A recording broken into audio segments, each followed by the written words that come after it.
Welcome to Sleepy Mind Lab. Tonight we're exploring something that might feel uncomfortable at first, but I promise you, by the end of this journey, you might see the world differently. Tonight we're diving into the mind of Friedrich Nietzsche, one of history's most misunderstood philosophers. And I don't just mean misunderstood in academic circles. Nietzsche has been weaponized, distorted, claimed by movements he would have despised, and his words have been bent to justify everything from fascism to toxic masculinity. But here's the thing that keeps me awake at night. What if the real Nietzsche, the one beneath the caricature, has something profound to teach us about becoming more fully human? What if his ideas, when properly understood, aren't about domination at all, but about liberation? Tonight, we'll explore the philosophy of a man who spent most of his life in solitude and pain, writing with a hammer, as he said, to test what could withstand the blow. So settle in, let your mind open like a door creaking on old hinges, and let's discover what Nietzsche really meant, what he was actually trying to say, because the world has gotten him terribly, dangerously wrong. Let's start with the most famous, most misquoted, most violently misinterpreted idea in all of philosophy, the concept of the Übermensch, the overman, the superman. This word has been dragged through mud, through propaganda, through blood. It's been used to justify eugenics, authoritarianism, and the celebration of ruthlessness. But what Nietzsche actually meant was something far more subtle, far more psychological, and honestly, far more achievable than most people realize. When Nietzsche wrote about the Übermensch, he wasn't writing a blueprint for a new race of biological superiors. He was writing about a psychological possibility. He was asking, what if a human being could transcend the limitations of ordinary morality? Not to become immoral, but to become beyond the conventional moral framework that keeps most people in chains. Think about that distinction for a moment. Most people, Nietzsche observed, are slaves to conventional morality. They follow rules not because they've examined them, but because they're afraid. They're afraid of judgment, afraid of punishment, afraid of being outside the tribe. They do good deeds, but from a place of resentment. They help others, but secretly wish they were selfish. They follow society's rules while hating every moment of it. The Übermensch, as Nietzsche imagined, would be someone who had moved beyond this internal conflict. Someone who had examined morality so deeply that they could create their own values. Someone who could say yes to life, not out of obligation, but out of genuine affirmation. This is the key thing that gets lost in translation. Nietzsche wasn't celebrating cruelty or power for its own sake.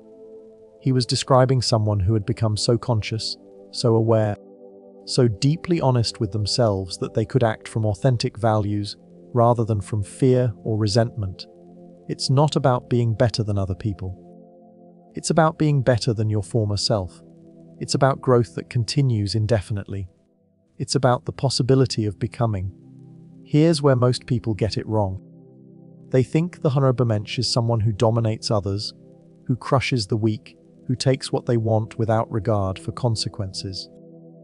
But that's actually the opposite of what Nietzsche meant. He was deeply critical of people who used power simply for domination. He saw that as a sign of weakness, not strength. Because true strength, in Nietzsche's view, comes from having so much internal certainty, so much clarity about your values, that you don't need to prove yourself to anyone else. The person who needs to dominate others is still enslaved to the need for external validation. The person who needs to be seen as powerful is still defined by what others think. The truly strong person, the Übermensch as Nietzsche conceived it, would be beyond that. They would be strong enough to be gentle, strong enough to question themselves, strong enough to admit uncertainty, strong enough to create and nurture rather than destroy. This is why Nietzsche was so disgusted by the Nazis' appropriation of his work. They took his most misunderstood idea and used it to justify exactly what he stood against: the herd mentality, the tribalism, the reduction of human complexity to biological categories. They made the Übermensch into a tyrant, when Nietzsche's entire project was about liberation from tyranny, even the tyranny of conventional thinking. So what would an actual Übermensch look like? Perhaps someone like a great artist, a person who has moved beyond the need for approval and created something genuinely new. Perhaps someone like a scientist who questioned everything they were taught and discovered something that changed how we understand reality.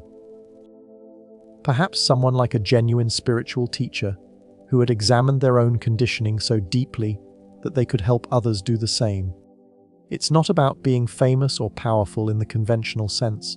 It's about having moved beyond the conventional framework entirely. It's about the possibility of perpetual self-overcoming. And here's what should make you pause. Nietzsche believed this wasn't an elite achievement. He believed that any human being, with enough courage and honesty, could potentially become an Übermensch. It wasn't about breeding or birth or accident of circumstance. It was about choice. It was about the willingness to question everything you believe, including your most precious moral convictions. That's terrifying. That's also why most people never attempt it. Now let's move to the second great misunderstanding: what Nietzsche meant by the will to power. This phrase has been twisted almost as badly as the Übermensch. People hear will to power and they think domination, competition, crushing others, proving yourself superior. But again, this is a profound misreading. When Nietzsche talked about the will to power, he wasn't talking about the desire to dominate. He was talking about something far more fundamental and far more beautiful. He was talking about the fundamental drive toward growth, creativity, expansion, and transformation. The will to power is what makes a musician compose. It's what makes a scientist research. It's what makes a parent nurture a child. It's what makes any organism seek to grow beyond its current limitations. It's the drive behind life itself. Think about it this way: what is life always doing? Life is always reaching beyond itself. A seed becomes a plant that reaches toward the sun. A plant grows, reproduces, changes. Every living thing is constantly pushing beyond its current state. That push, that drive toward growth and transformation, is what Nietzsche called the will to power. It's not about power over others. It's about power in the sense of capability, potentiality, the ability to create and transform. And here's where it gets interesting. Nietzsche believed that when people don't have healthy outlets for their will to power, when they can't grow and create and express themselves authentically, they turn that drive inward. They become resentful. They become cruel. They become trapped in cycles of revenge and punishment. So in a way, Nietzsche was arguing that a healthy society would be one where everyone had the freedom to pursue their will to power, to create, to grow, to become more fully themselves. But our modern world often doesn't allow this. We're trapped in systems that demand conformity, that punish deviation, that channel our creative potential into narrow, acceptable forms.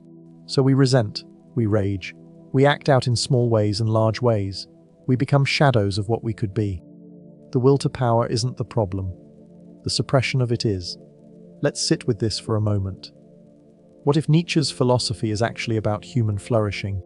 What if it's about everyone becoming more fully alive, more creative, more capable of creating meaning? What if the whole thing has been inverted? The people who have invoked Nietzsche to justify oppression have been reading him backwards. They've taken his philosophy of growth and turned it into a philosophy of hierarchy. They've taken his celebration of strength and creativity and turned it into a celebration of brutality. That's not Nietzsche. That's something else entirely. That's resentment masquerading as philosophy. The third misunderstanding we need to untangle tonight is perhaps the most crucial: what Nietzsche actually meant by his famous proclamation that God is dead. When people hear this phrase, they often think Nietzsche was celebrating the death of God. They think he was saying, finally, we're free of religious delusion. And while Nietzsche was certainly critical of religious institutions and dogmatic belief, the actual meaning of God is dead was far more nuanced and far more tragic. What Nietzsche was saying was this: in the modern world, we have killed God.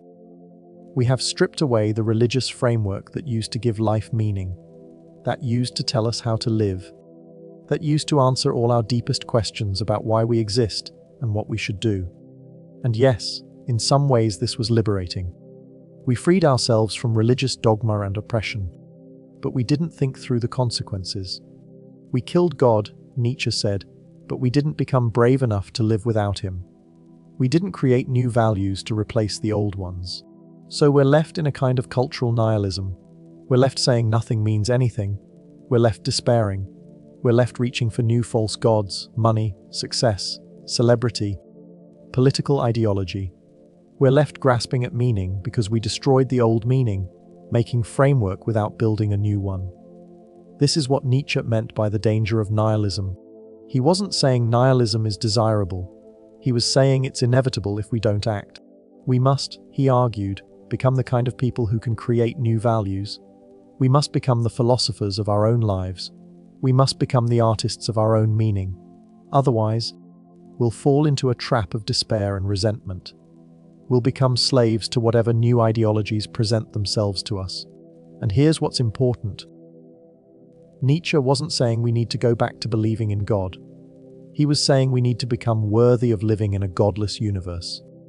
We need to develop the psychological strength to create meaning rather than to inherit it.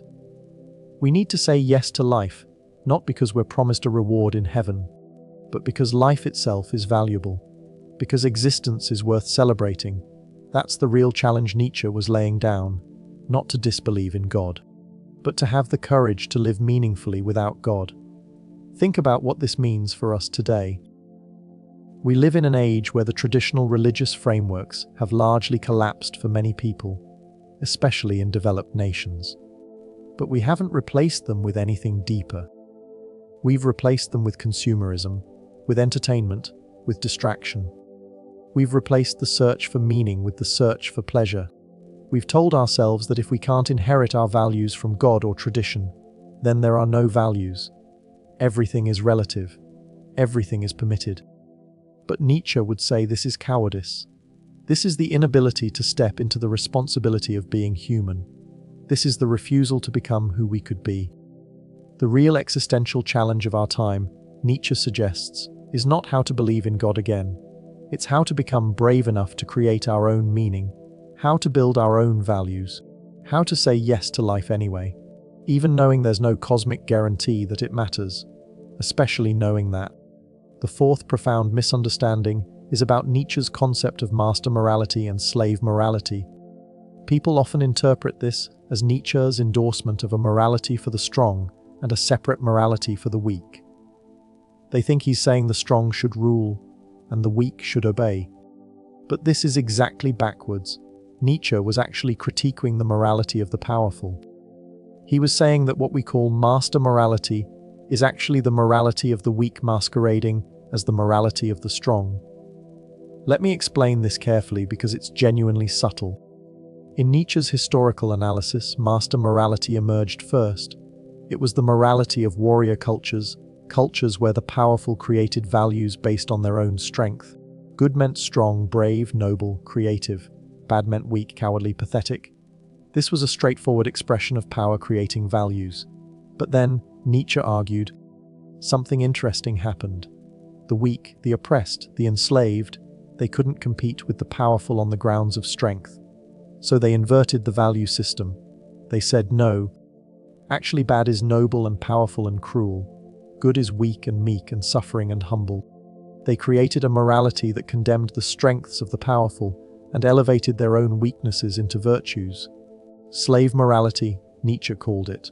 And here's where it gets tricky. Nietzsche was not saying that master morality is better and we should return to it. He was saying something far more complex. He was saying that slave morality, despite its inversion and its resentment, is actually more sophisticated and more powerful than master morality. It's more subtle, it's more insidious, and it has, in fact, conquered the world. Christianity, democracy, socialism, the entire modern moral framework, these are all expressions of slave morality. And slave morality works precisely because it disguises itself. It doesn't say, I am resentful and I want revenge. It says, I am humble and good, and the truly moral person will think as I do. It doesn't say, I want to drag you down to my level. It says, I want to elevate humanity through compassion and equality. This is the genius of it. And this is also why Nietzsche saw it as dangerous. Because slave morality, for all its claims to morality and goodness, is actually an expression of resentment and revenge. It's a way for the weak to conquer the strong not through direct power, but through the perversion of values. Now here's the thing Nietzsche scholars often miss, And this is crucial. Nietzsche is not saying one morality is simply better than the other. He's saying both are expressions of will to power. Both are ways that different groups try to impose their values on the world. The difference is that slave morality is better at it. It's more effective. It spreads. It conquers. And it does so while claiming to be the only moral framework, while claiming to be universal truth rather than an expression of power. This is what Nietzsche finds most troubling. Not that people have different values, but that people don't recognize their own values as expressions of power. They don't see their own resentment. They don't admit their own will to dominate. They hide behind the facade of universal morality, while actually trying to reshape the world according to their vision. So what's Nietzsche's alternative? It's not to return to master morality and abandon compassion. It's to become conscious. To recognize that all morality is an expression of some form of power. To be honest about our own values and admit that we're trying to shape the world according to our vision. To do this not from resentment, but from a place of affirmation. To say, yes, I have values and I express them, but I do so honestly and courageously, not by hiding behind claims of universal truth. This is why Nietzsche admired honesty so much more than traditional morality, because honesty requires you to admit what you're doing. It strips away the pretense. Let's move deeper now into something that touches the very root of Nietzsche's philosophy, his concept of eternal recurrence. This is the idea that gets the least attention outside philosophical circles, but it might be his most powerful insight. Eternal recurrence is a thought experiment, a meditation, perhaps even a metaphor. It goes like this. Imagine that the universe is cyclical. Imagine that time doesn't end. Imagine that eventually, everything that ever happened will happen again, exactly as it happened before. Every moment will recur. Your life will repeat infinitely. Every joy, every suffering, every mistake, every triumph will happen again and again without end. Now, most people find this idea horrifying at first. The thought of being trapped in an eternal cycle, condemned to repeat the same life forever, sounds like torture. But Nietzsche wasn't presenting this as torture. He was presenting it as a test. He was asking, if you lived with the certain knowledge that your life would repeat exactly, would you live differently? Would you wish, when you reached the moment where your life was about to begin again, that you had lived it differently? Or would you embrace it completely and say, yes, I would choose this life again exactly as it was, in all its pain and difficulty and beauty? This is the deepest question of Nietzsche's philosophy. Because if the answer is no, if you would want your life to be different, then you are not living authentically. You are not affirming life. You are living in resentment. You are saying, if only this had been different. If only that hadn't happened. If only I could be someone else. But if the answer is yes, if you can say I would choose this life again, then you have achieved something rare. You have achieved what Nietzsche called amor fati, the love of fate, the ability to say yes to life exactly as it is. Not because you don't see the suffering, not because you don't wish things could be different, but because you understand that the totality of your experience, the whole package, is the only life worth living. The only life that's real. The only life that means anything. This is what eternal recurrence is really about. It's not about cosmic cycles. It's about the psychological ability to affirm your own existence completely. And here's what's beautiful about this. You don't have to believe in eternal recurrence as a literal metaphor. You don't have to think the universe actually works this way. The power of the idea is in the question it asks. Can you say yes to your life? Not someday, not if things improve, but right now, exactly as it is. If you can't, then something is wrong. Not with your life necessarily, but with how you're living it.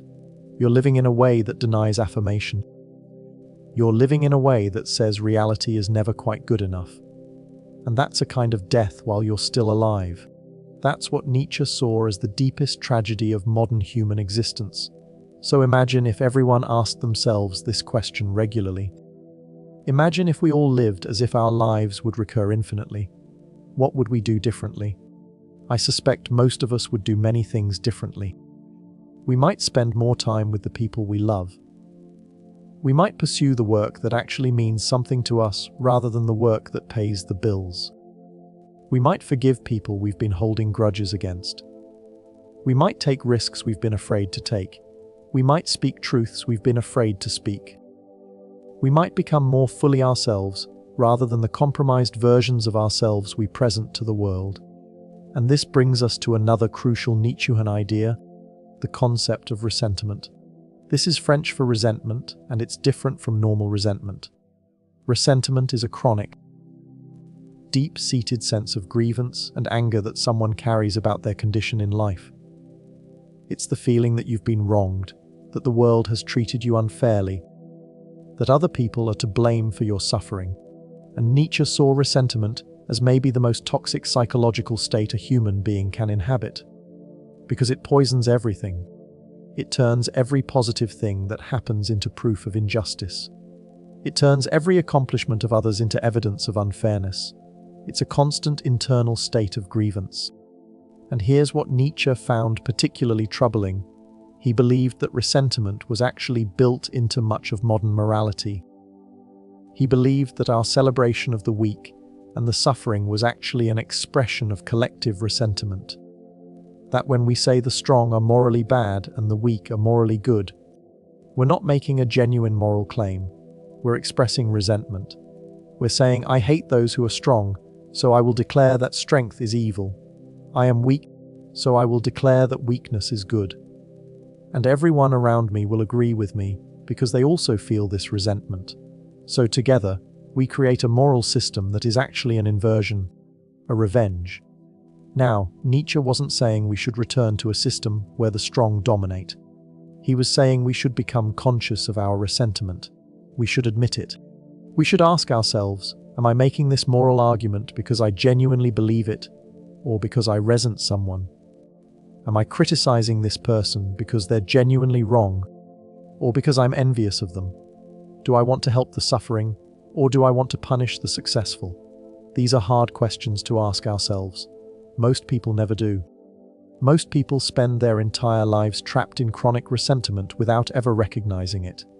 They wake up angry. They go through the day looking for evidence that the world is unfair. They find it everywhere because they're looking for it. They come to bed angry. And they never ask, what would my life be if I released this? What if I said, yes, the world is unfair. Yes, I've suffered. Yes, I've had bad luck. And I choose not to make my entire existence about proving this. I choose not to base my identity around what has been done to me. What if I became someone who creates rather than someone who resents? What if I became an artist instead of a critic? A maker instead of a victim? This is what Nietzsche was asking. And it requires a kind of courage that most people never develop, because it means taking responsibility. It means admitting that you have more power than you think. And most people prefer to believe they're powerless victims, because then they don't have to change. They can blame everyone else. They can rest in their righteousness. They can be endlessly angry and never have to look at themselves. Now I want to explore something that might sound strange, Nietzsche's actual position on compassion and suffering. Most people think Nietzsche was against compassion. They think he celebrated cruelty and suffering. But if you actually read his work carefully, you find something more nuanced. Nietzsche was not against compassion. He was against the misuse of compassion as a tool of domination. He was against false compassion that actually expresses resentment and revenge. He was against the idea that suffering is inherently noble, or that pain has meaning simply because it exists. But genuine compassion, the kind that comes from genuine strength, the kind that gives without expecting anything in return, the kind that does not humiliate the person being helped, the kind that does not say, "See how I suffer for you," the kind that does not base itself on the assertion that the other person is pathetic and helpless. That kind of compassion Nietzsche actually valued. What he criticized was what he called pity, false compassion, the kind that comes from a place of superiority and secret contempt, the kind that says, "Oh, you poor thing, how could I not help you?" Because underneath that, Nietzsche saw, is actually a kind of violence. It's a way of asserting your superiority. It's a way of saying, I am strong and healthy, and you are weak and broken. and I will help you because I am good. This is not genuine compassion. This is cruelty disguised as kindness. Genuine compassion would recognize the strength in the other person even in their suffering. Genuine compassion would say, I see your pain, I understand it as much as I can, and I believe you have the strength to work through this, and I will help, not because you need saving, but because we are human together. This distinction might seem subtle, but it's profound. It means that sometimes the most compassionate thing you can do is not to help someone. Sometimes the most compassionate thing is to refuse to enable someone's victimhood. Sometimes the most compassionate thing is to believe in someone's capacity to overcome. To say, I know this is hard, but I know you can do this. Not, I will save you. Not, I will do this for you. But, I believe in you. And this is where Nietzsche's philosophy actually becomes liberating rather than oppressive. Because what he's saying is that we should treat each other with the respect of genuine strength. We should assume that people have more capacity for growth and change than they usually display. We should call them to become more rather than accommodate their current limitations. This is hard to do. It feels cruel sometimes. But it's actually more kind than the soft condescension most of us express. It's saying, I see your potential. I'm not going to let you stay small. I'm not going to collude in your suffering. I'm going to challenge you because I believe you can become more. This connects to another misunderstood concept, Nietzsche's views on asceticism. When people hear Nietzsche criticize asceticism, they think he was saying we should indulge in all pleasure, that we should be hedonistic and selfish. But that's not what he said at all. What Nietzsche actually criticized was what he called the ascetic ideal. The idea that suffering is inherently noble. The idea that denying yourself is inherently good. The idea that the body and desire are inherently evil and should be repressed and punished. This is what bothered him about Christianity and many spiritual traditions. Not that they ask people to practice discipline, but that they've convinced people that their own desires and their own bodies are enemies to be defeated. Nietzsche believed this was deeply unhealthy. He believed that our desires, our instincts, our physical nature are not things to be conquered, but things to be understood, channeled, sublimated into creative expression. He was not saying, give in to every impulse.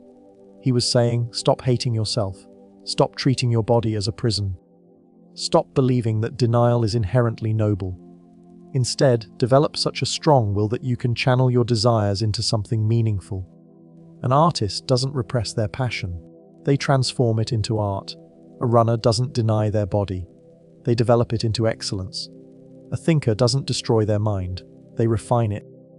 This is what Nietzsche meant by the proper use of asceticism, not denial for its own sake, but the discipline to direct your drives towards something meaningful. So in a strange way, Nietzsche is defending a kind of asceticism, but it's an asceticism that comes from strength, not weakness. It's an asceticism that says, I have the power to direct my energy where I choose. Not, I must punish myself because I am inherently evil. This is the difference between healthy discipline and neurotic self-punishment. And most people live in the neurotic version. They deny themselves things not because they genuinely want to redirect their energy, but because they believe they should suffer. They punish themselves. They feel guilty. And then they secretly resent the values that demand this of them. They become twisted inside. They become resentful. Whereas genuine discipline, Nietzsche would say, is something you choose because it leads to something you value. You don't feel guilty about it. You don't resent it. You feel alive when you're practicing it because you're channeling your energy towards something meaningful. Think about the difference between someone who exercises because they believe they're fat and disgusting and must punish their body, versus someone who exercises because they love the feeling of a strong body, the mental clarity it brings, the sense of capability. One is self-destruction dressed up as virtue. One is genuine affirmation. Nietzsche saw through the disguise. Let's talk about something that will feel controversial to modern ears: Nietzsche's complicated relationship with feminism and women. This is an area where Nietzsche has been both misquoted and unfairly attacked. First, the historical context. Nietzsche lived in the 1800s during the height of the suffrage movement. He made some statements about women that sound absolutely shocking to modern ears. He said some things that were dismissive and condescending. But here's what's often missed. Nietzsche was not a garden variety sexist. He was not simply saying women should be submissive and obedient like most of his contemporaries believed. What was actually going on in his thinking was far more complex. Nietzsche was critical of what he saw as the feminism of his time, because he believed it was based on slave morality. He believed it was based on resentment against men and an attempt to invert power structures rather than to create new values.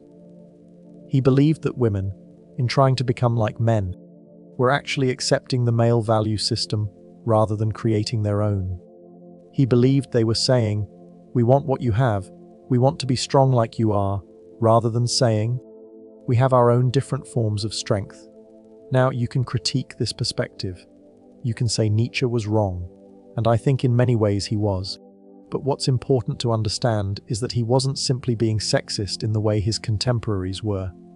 He was making a deeper philosophical point about power and values. He was saying, true liberation would not be women becoming like men.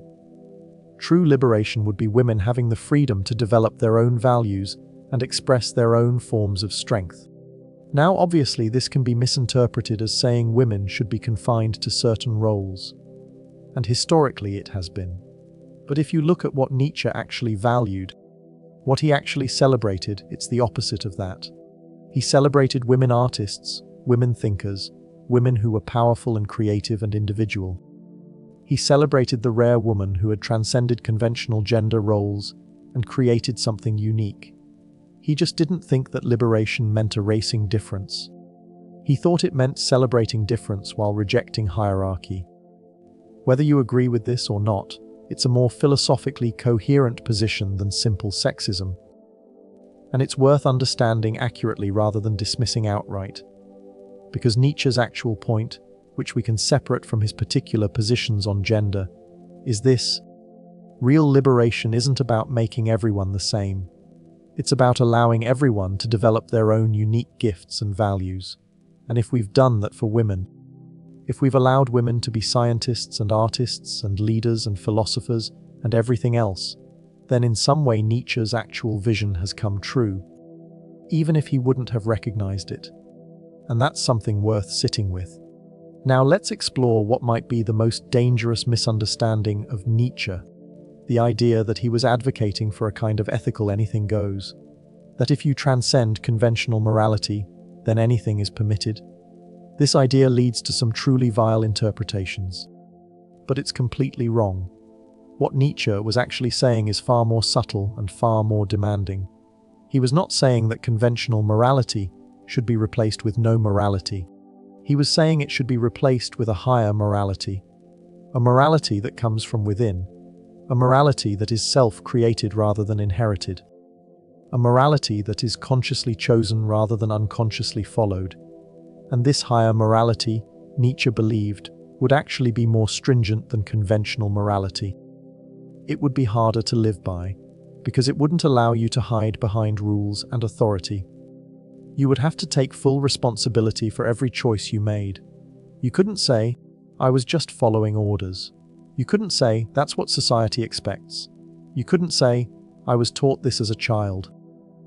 You would have to create your values consciously, and then live by them courageously.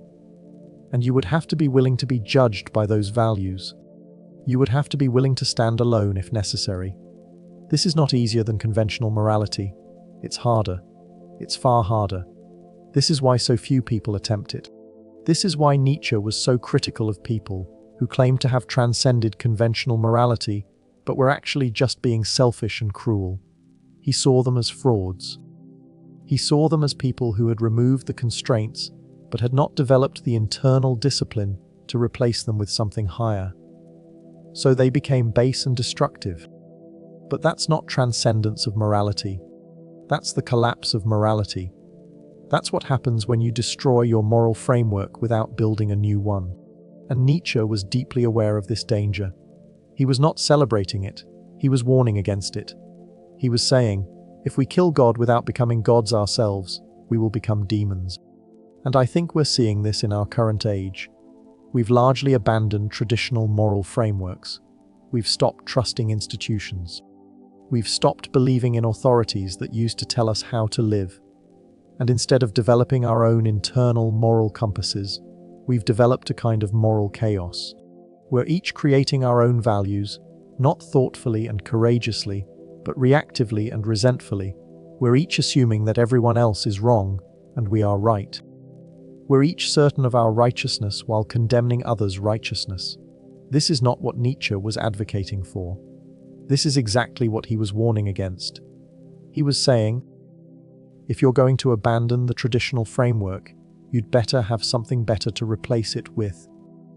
You'd better be willing to do the hard work of creating authentic values. And most of us aren't. Most of us are just flailing around in the wreckage of collapsed institutions, looking for solid ground. Let me share something more personal about Nietzsche now, because his life was deeply intertwined with his philosophy.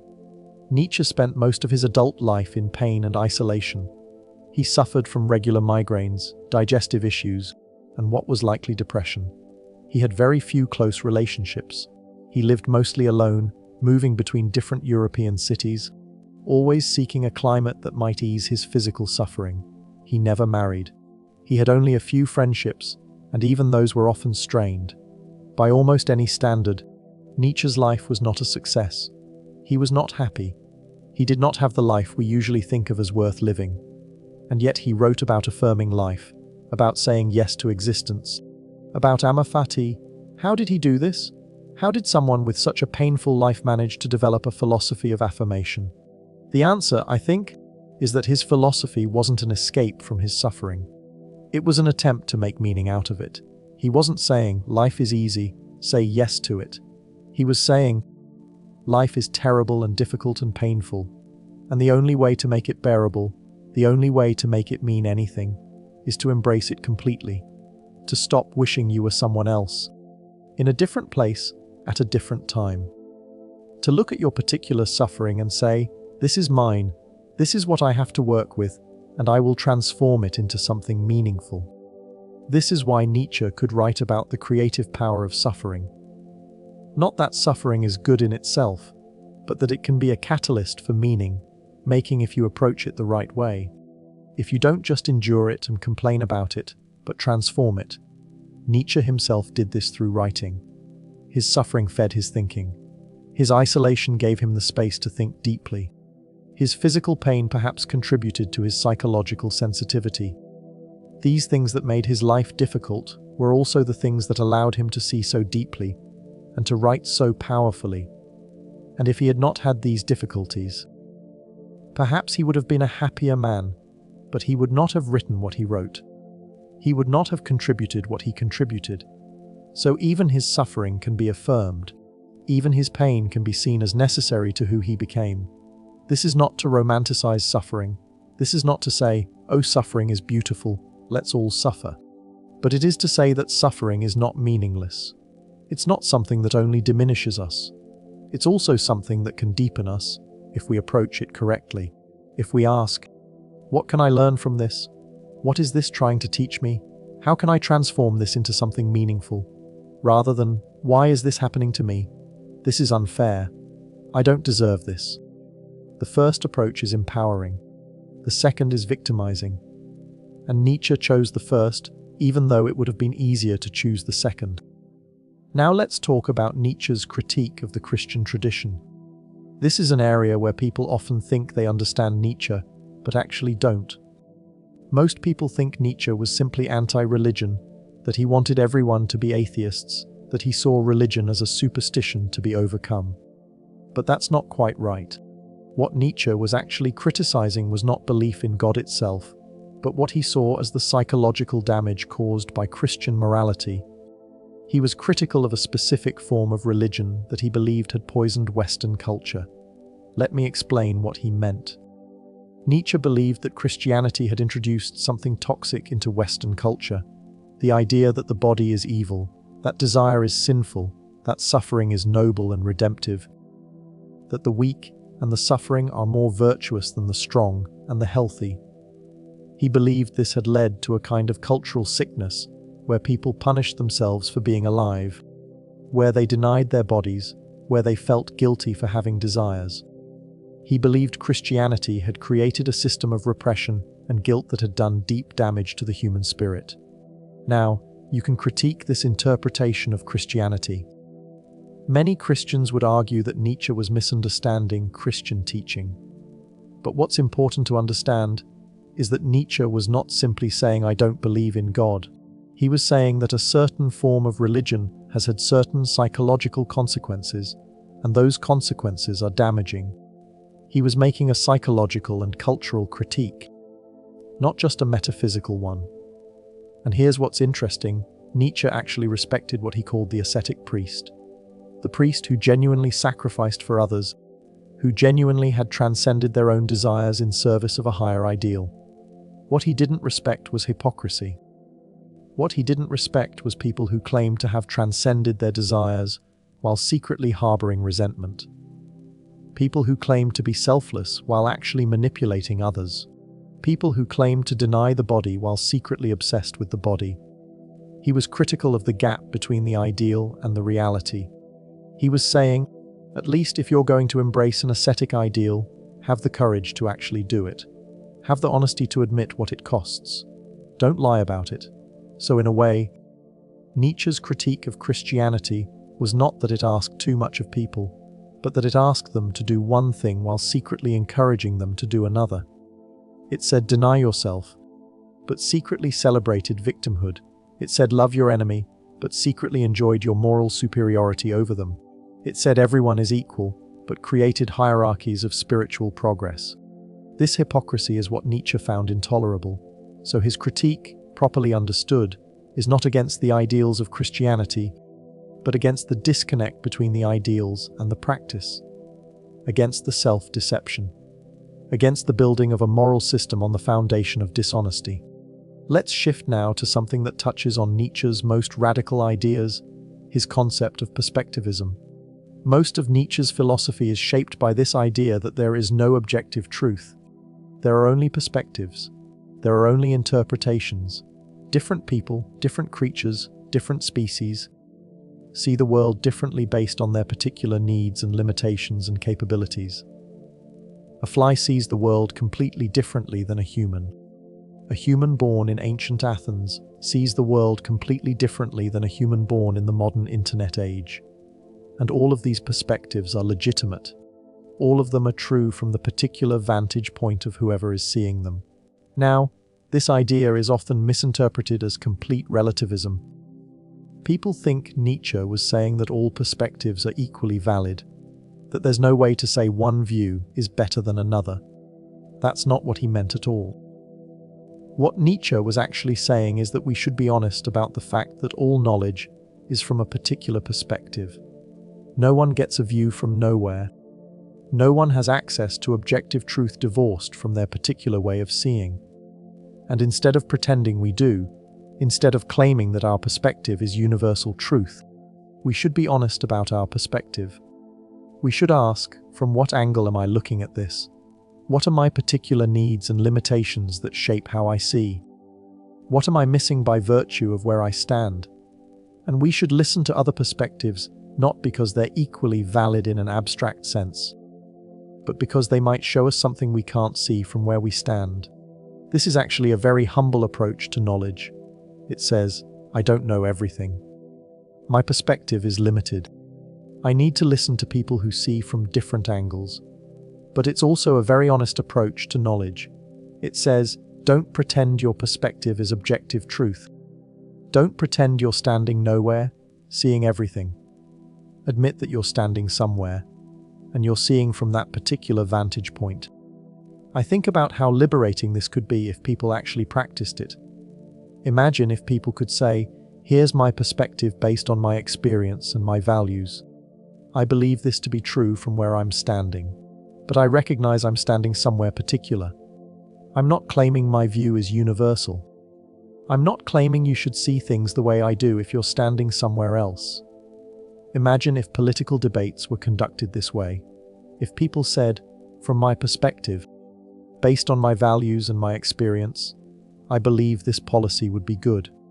But I recognize you're standing somewhere different, so you might see something I'm missing.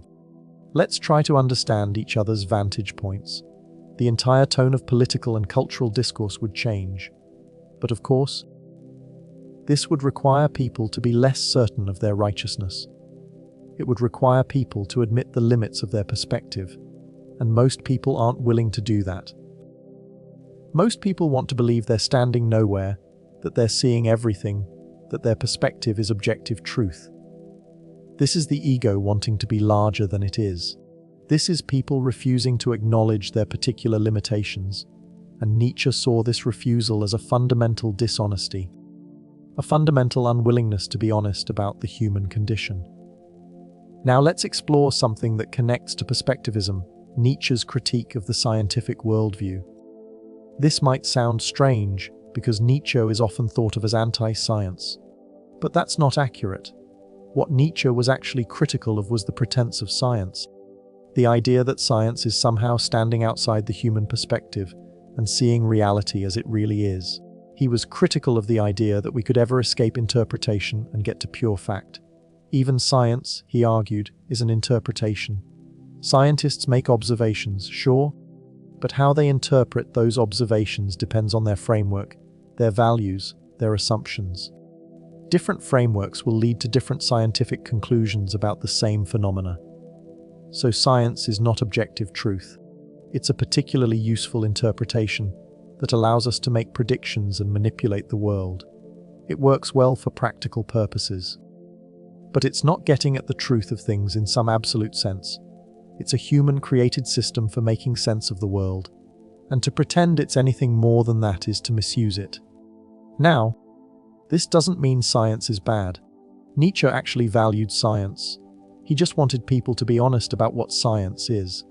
He wanted people to admit that science is also a perspective, also an interpretation, also shaped by the values and assumptions of those practicing it.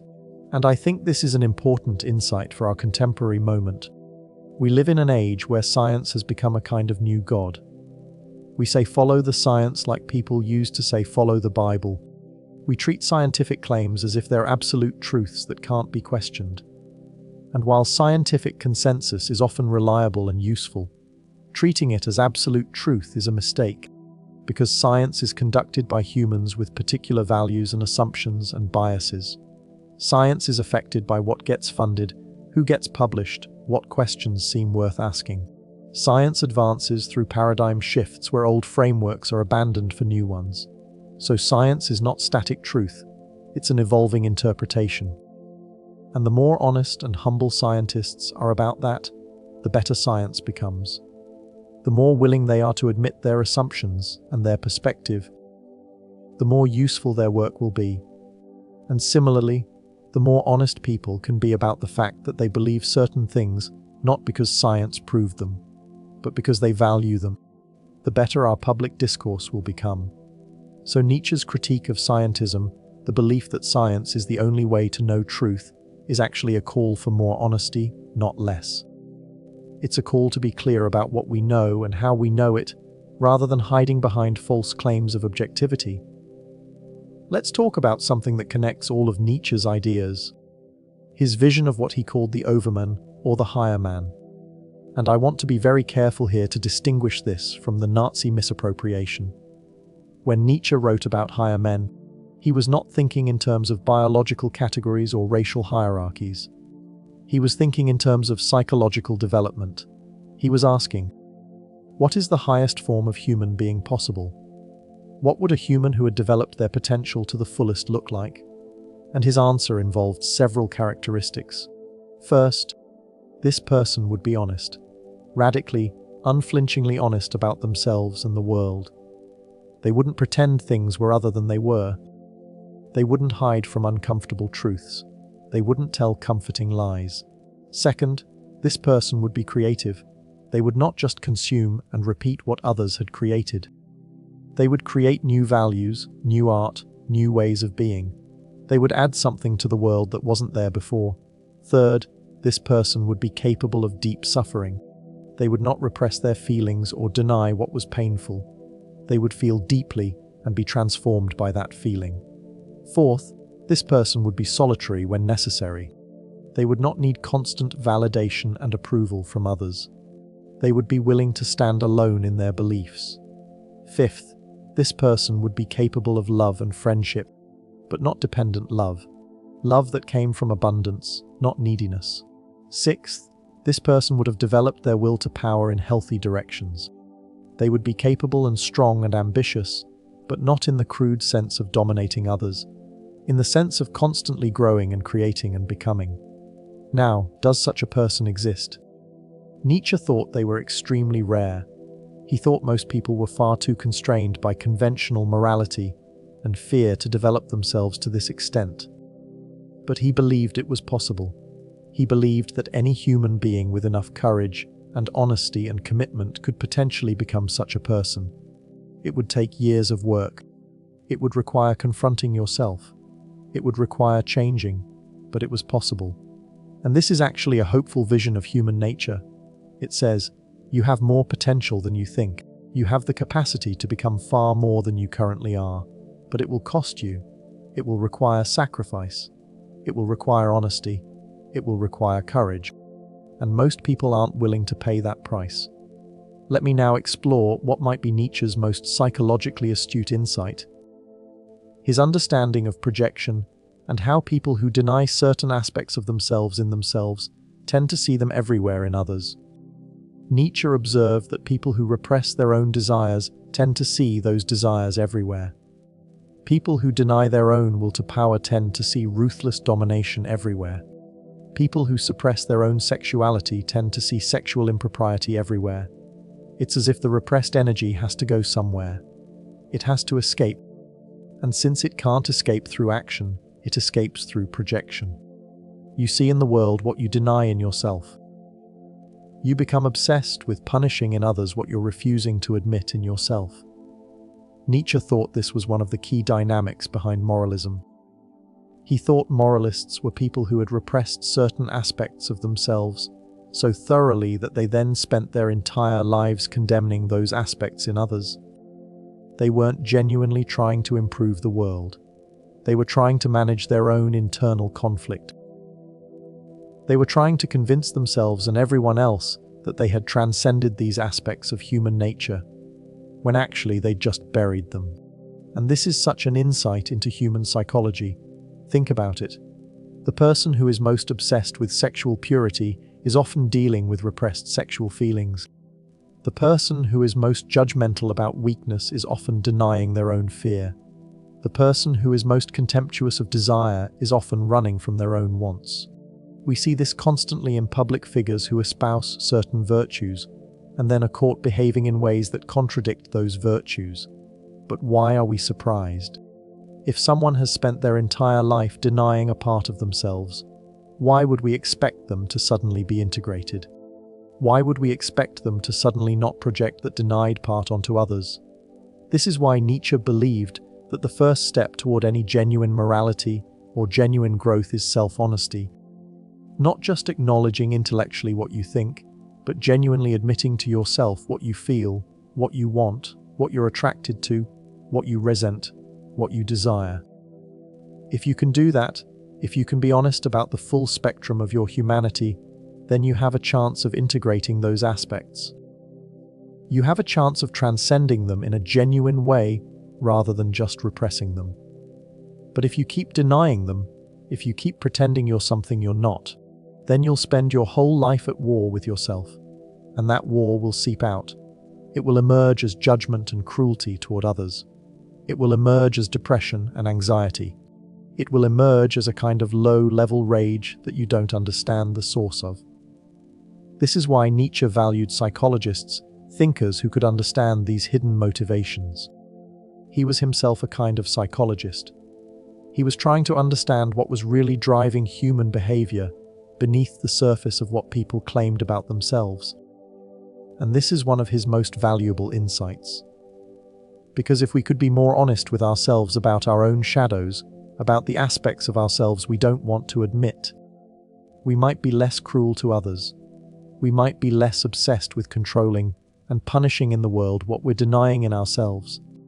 We might become more genuinely moral not through denial, but through integration. Let's explore now what Nietzsche called the revaluation of all values. This is his vision of what the future could be if humanity was willing to undergo a fundamental transformation. He believed that the old value systems, rooted in religion and traditional morality, were dying. They were no longer believable for many people. And he believed that instead of falling into complete nihilism, humanity could undergo a radical revaluation. We could create new values, not based on the denial of life, but on the affirmation of life, not based on weakness elevated to virtue, but on strength and health and creativity genuinely valued, not based on resentment and revenge, but on abundance and generosity. This would be a complete inversion of Christian morality. Where Christianity said the poor are virtuous and the rich are corrupt, this new morality would value health and strength, and the creation of new forms of life. Where Christianity said deny yourself, this new morality would say develop yourself fully. Where Christianity said love everyone equally, this new morality would say distinguish between people based on their capacities. Now, before you dismiss this as Nietzsche advocating for a new tyranny, I want to be clear about what he meant. He wasn't saying that being strong means dominating others. He wasn't saying that valuing health means eliminating the weak. He was saying something far more subtle. That we could create a culture that celebrated human excellence, that created conditions for people to develop their potential, that didn't treat weakness as inherently virtuous, but instead believed in people's capacity to grow. This would be a culture that was profoundly kind in a different way than Christian morality is kind. Not kind through the protection and accommodation of weakness, but kind through the belief in people's capacity for growth. Kind through the creation of challenges and conditions where people could develop themselves. Kind through the refusal to accept people's victimhood as their destiny. Now, you can critique this vision. You can say it's too harsh, that it doesn't account for genuine suffering and limitations. But what's important to understand is that Nietzsche was not hostile to people who were limited or weak. He was saying that acknowledging someone's current limitation does not mean treating them as permanently limited. It does not mean organizing society around the accommodation of their weakness. It means believing they have the capacity to change if given the right conditions and the right challenges. Now we need to address what might be the deepest misunderstanding of all. The idea that Nietzsche was a nihilist, that he believed nothing matters, that he thought the world was meaningless and therefore everything was permitted. But this is the exact opposite of the truth. Nietzsche was one of the most anti-nihilistic philosophers who ever lived. He saw nihilism as a profound danger. He was writing precisely to combat nihilism. His entire philosophical project was an attempt to create a framework for meaning in a world where the traditional frameworks had collapsed. He was saying, the old God is dead, yes, and we need to face that. But instead of despairing, instead of concluding that nothing means anything, we should take up the challenge of creating meaning ourselves. We should become meaning makers rather than meaning receivers. We should say yes to life not because we're promised that it has cosmic significance, but because we choose to make it significant. This is the opposite of nihilism. This is a kind of radical responsibility. It says, your life has the meaning you give it. Your values matter because you choose them and you live them. The world might not have intrinsic meaning, but that doesn't mean your life can't mean something. It means your life means what you make of it. And this is actually far more demanding than traditional religion. Because in traditional religion, God gives your life meaning. You can receive it passively. You can follow the rules and know your life has significance. But in Nietzsche's world, you have to actively create that significance. You can't receive it. You have to make it. And that requires courage and creativity and constant effort. So Nietzsche is not a nihilist. He's the opposite of a nihilist. He's someone trying to forge meaning in the absence of traditional guarantees. He's someone saying, life might not matter cosmically, but it matters to us, and we can make that mattering genuine through our choices and our creations. This is actually a beautiful vision. But it's a vision that requires people to grow up psychologically. It requires people to stop looking for a father figure to give their lives meaning. It requires people to take responsibility, and most people aren't ready for that. Most people find it easier to either cling to traditional meaning systems or to descend into nihilism than to undertake the hard work of creating their own authentic meaning. But Nietzsche believed this was the challenge of modernity. This is what we had to do if we were to survive and flourish. Let me talk now about something that might be the most practical of Nietzsche's insights, his understanding of power relationships and how they work psychologically. Nietzsche observed that power is not just physical, it's psychological. It's not just about who can defeat whom in a fight. It's about who can define reality for whom. It's about who can make their interpretation seem like objective truth. It's about who can make others doubt themselves. It's about who can convince others that their vision is righteous and necessary. And he saw that people who had genuine confidence in their own values, who didn't need external validation, who didn't need to convince others they were right, actually had immense power. Not the crude power of domination, but the subtle power of influence, the power to shape culture, the power to inspire others, the power to create something that others wanted to follow. Whereas people who were desperately trying to convince others, who were obsessed with proving their righteousness, who needed constant validation, these people actually had very little power despite their efforts. They were trapped in the power of others' opinions. They were enslaved to external judgment. And this is such an insight into how power actually works in the modern world. The person who is most concerned with how they're perceived is the person who is most enslaved by perception. The person who can afford not to care what others think is the person with the most freedom. Not because they don't care in a contemptuous way, but because they're rooted in their own vision and values. Now, of course, this has limitations. If you're part of a marginalized group, you can't simply not care what others think, because others' thinking will have concrete consequences for your life. But the principle still holds: the more you're enslaved to others' opinions, the less power you have.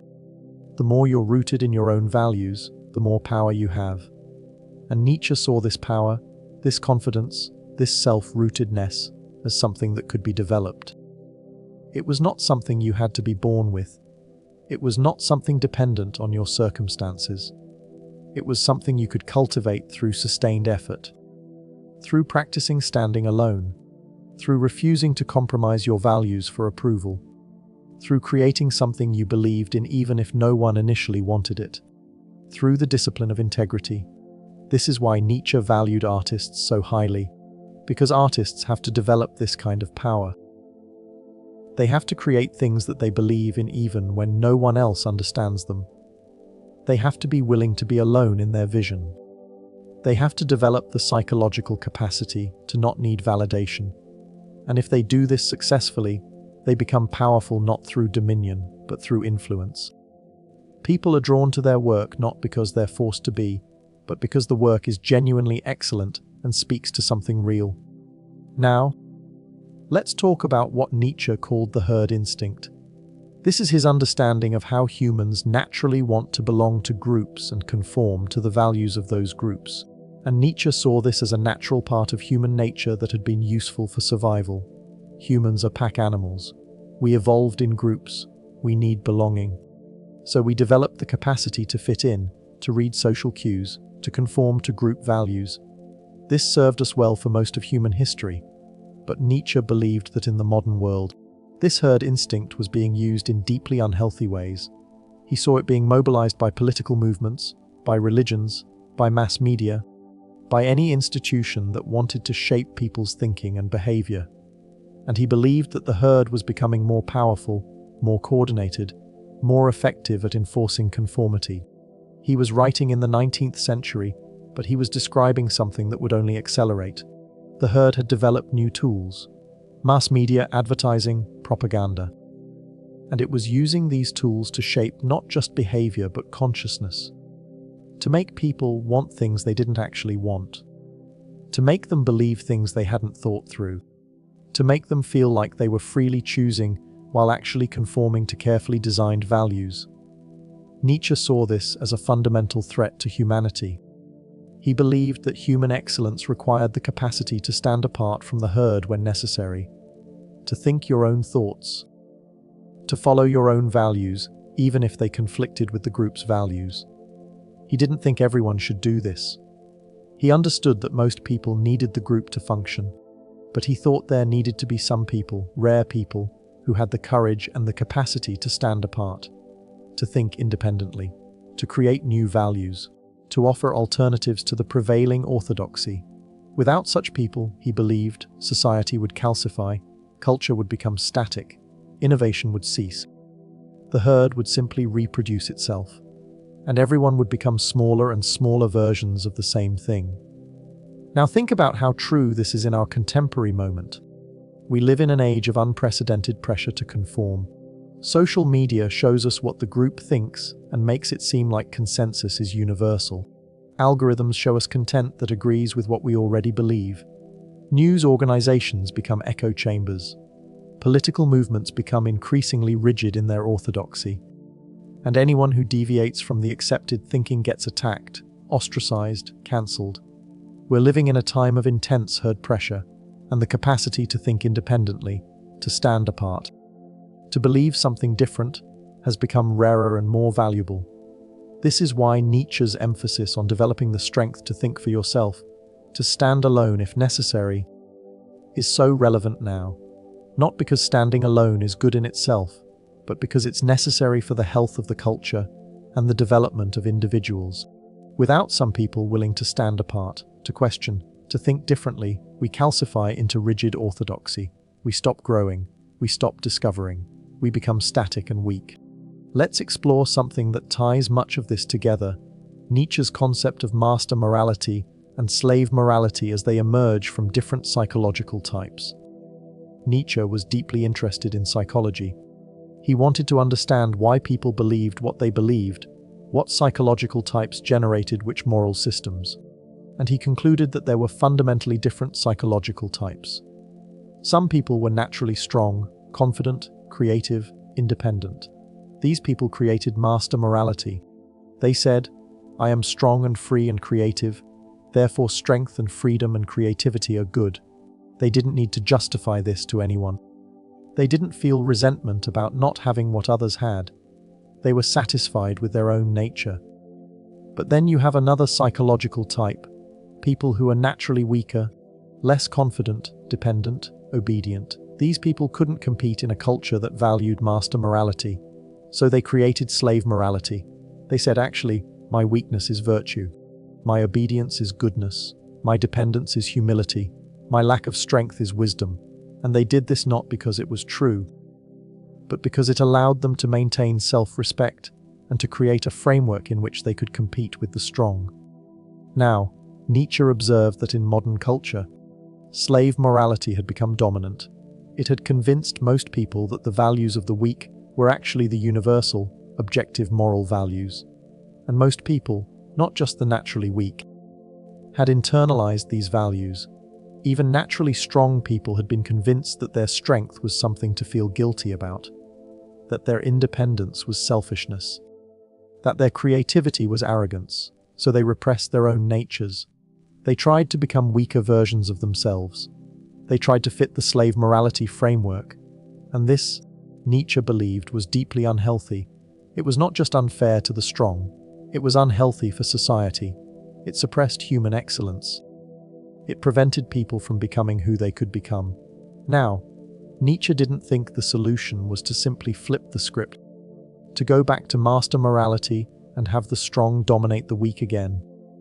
That wouldn't be progress. But he did think we needed to be honest about what we were doing. We needed to admit that our moral values express certain psychological types and certain interests, not universal truths. We needed to stop pretending that everyone is equal and the same. We needed to recognize that people have different capacities and different natures. And we needed to create a society that allowed everyone to develop their particular nature, rather than forcing everyone into the same mold. This would mean that the naturally weak might flourish in supportive, cooperative environments. The naturally strong might flourish in challenging, creative environments.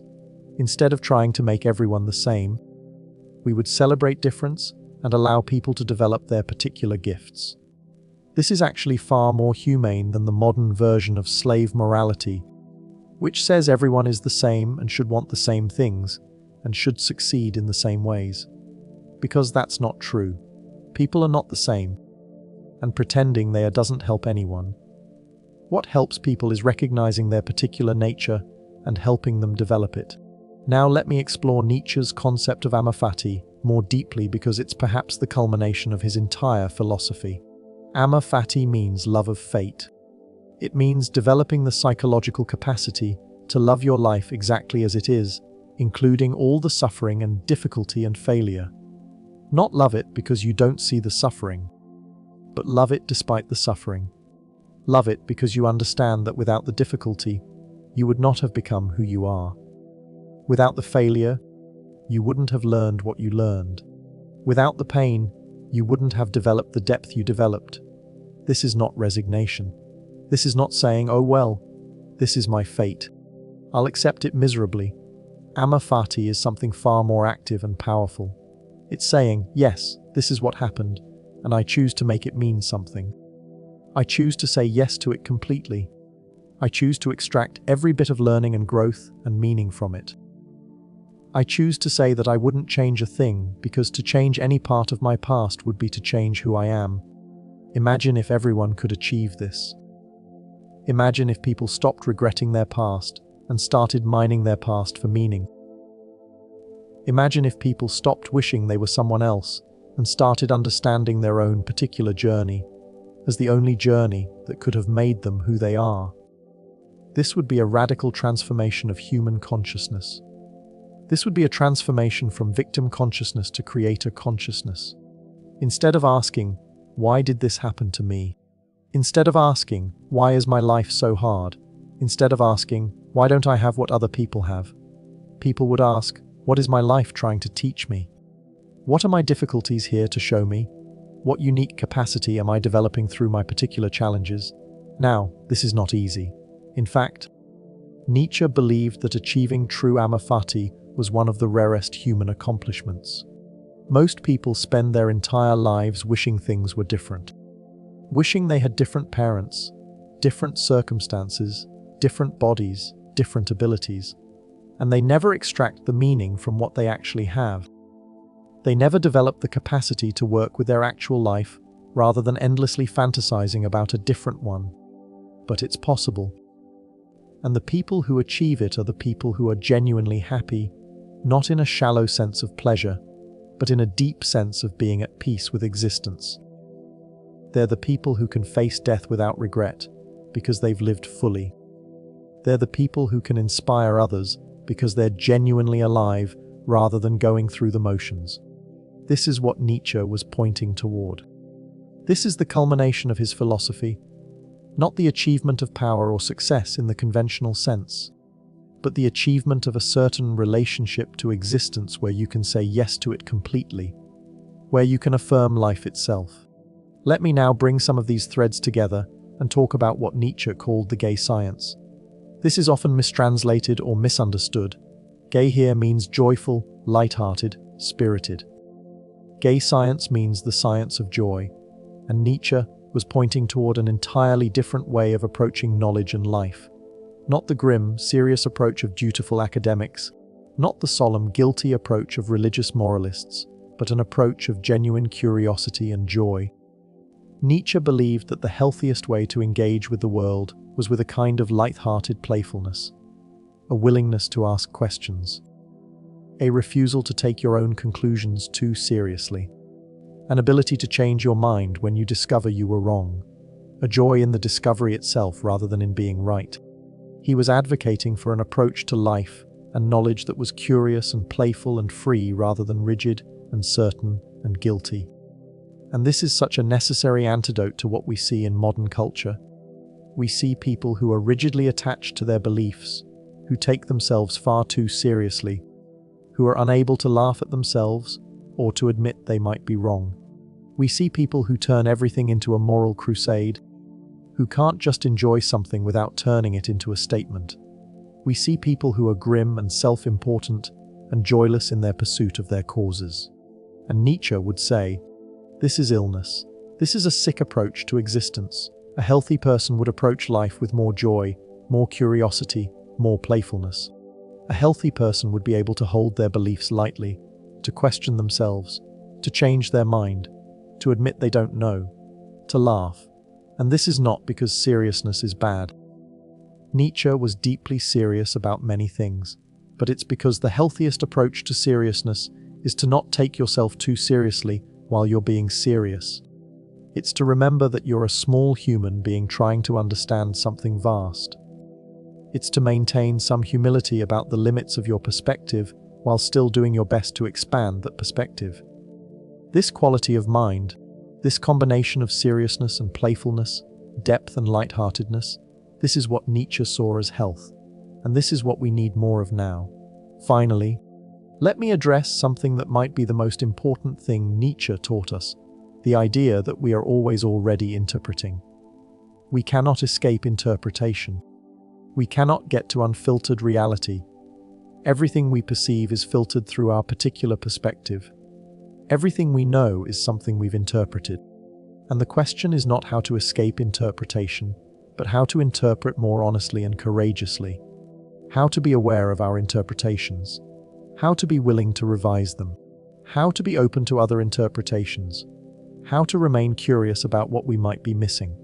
This is the opposite of dogmatism. Dogmatism says, I have the truth and everyone else is wrong. But Nietzsche's approach says, I have an interpretation that serves my purposes and reflects my values, and I'm willing to be challenged and to revise it. I'm willing to listen to other interpretations that might show me something I'm missing. This doesn't mean all interpretations are equally good. Some interpretations are more life-affirming than others. Some interpretations are more honest than others. Some interpretations are more creative than others. But it does mean that being certain you have the only possible interpretation is a kind of arrogance and a kind of sickness. The healthy mind is the mind that can think multiple interpretations at once, that can hold different perspectives in mind, that can say, from this angle this looks true, but from that angle something different looks true. The healthy mind can dance between interpretations rather than being rigidly stuck in one. And this dancing, this flexibility, this capacity to see multiple angles, this is what Nietzsche meant by wisdom. It's not possessing the truth. It's having the capacity to move between interpretations and see what each one reveals. As we come to the end of this long exploration, I want to return to where we started. The profound misunderstanding of Nietzsche. The real Nietzsche is not the brutal egotist caricature. The real Nietzsche was a sensitive, solitary man who spent his life trying to understand the deepest questions of human existence. He was trying to forge a way of being human that didn't rely on external validation or inherited structures or resentment. He was trying to create a philosophy of life, affirmation in an age when the old structures that had given life meaning were crumbling.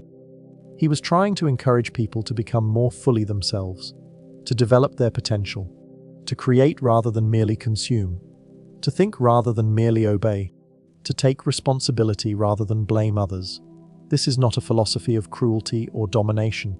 It's a philosophy of growth and creation and courage. It's a philosophy that believes in human potential in a way that even most humanists don't. It says, you can become far more than you are. You can think far more deeply than you do. You can create far more than you imagine. But it will cost you. It will require courage. It will require honesty. It will require standing apart from the crowd sometimes. It will require being willing to suffer. But the alternative is to go through life half asleep, never becoming who you could become, never creating what you could create, never thinking what you could think.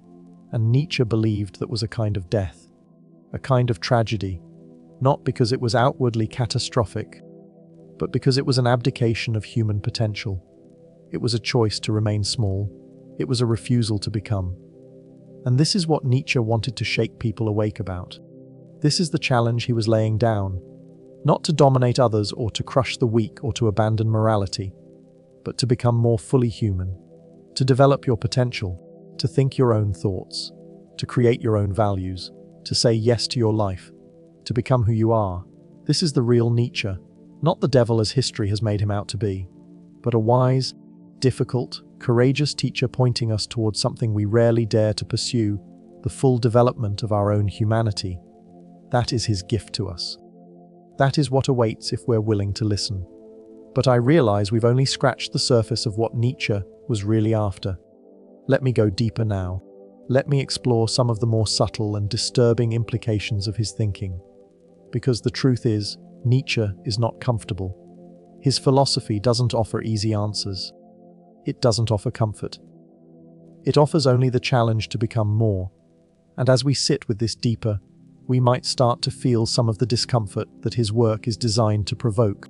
Let's start by really grappling with what it means to create your own values. Most people, when they think about this, imagine something relatively benign. They think, I'll create values based on my own preferences. I'll be authentic. I'll be myself. But this is still a shallow reading. What Nietzsche actually meant was far more radical and far more difficult. To create your own values means to take full responsibility for the values you live by. It means to admit that you can't hide behind tradition or authority or objective morality. You can't say, well, society taught me these values, so I'm just following them. You can't say, well, the Bible says, so I'm just obeying. You can't say, well, this is just common sense. You have to look at your actual values, the ones you live by every day, and admit that you chose them.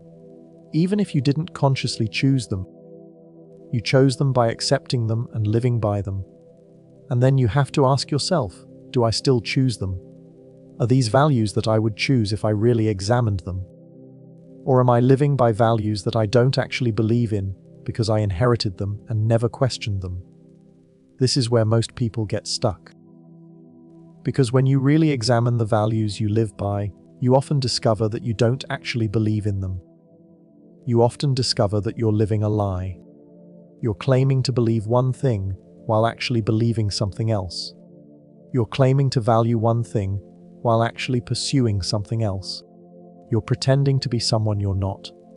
And once you see this, you can't unsee it. You can't go back to innocent belief. You have to either change your values, which is terrifying, or you have to become consciously hypocritical, which is even worse. Think about it. Think about your own actual values, not the values you claim to have, not the values you think you should have, but the values you actually express through how you live. What are you actually pursuing? What actually matters to you?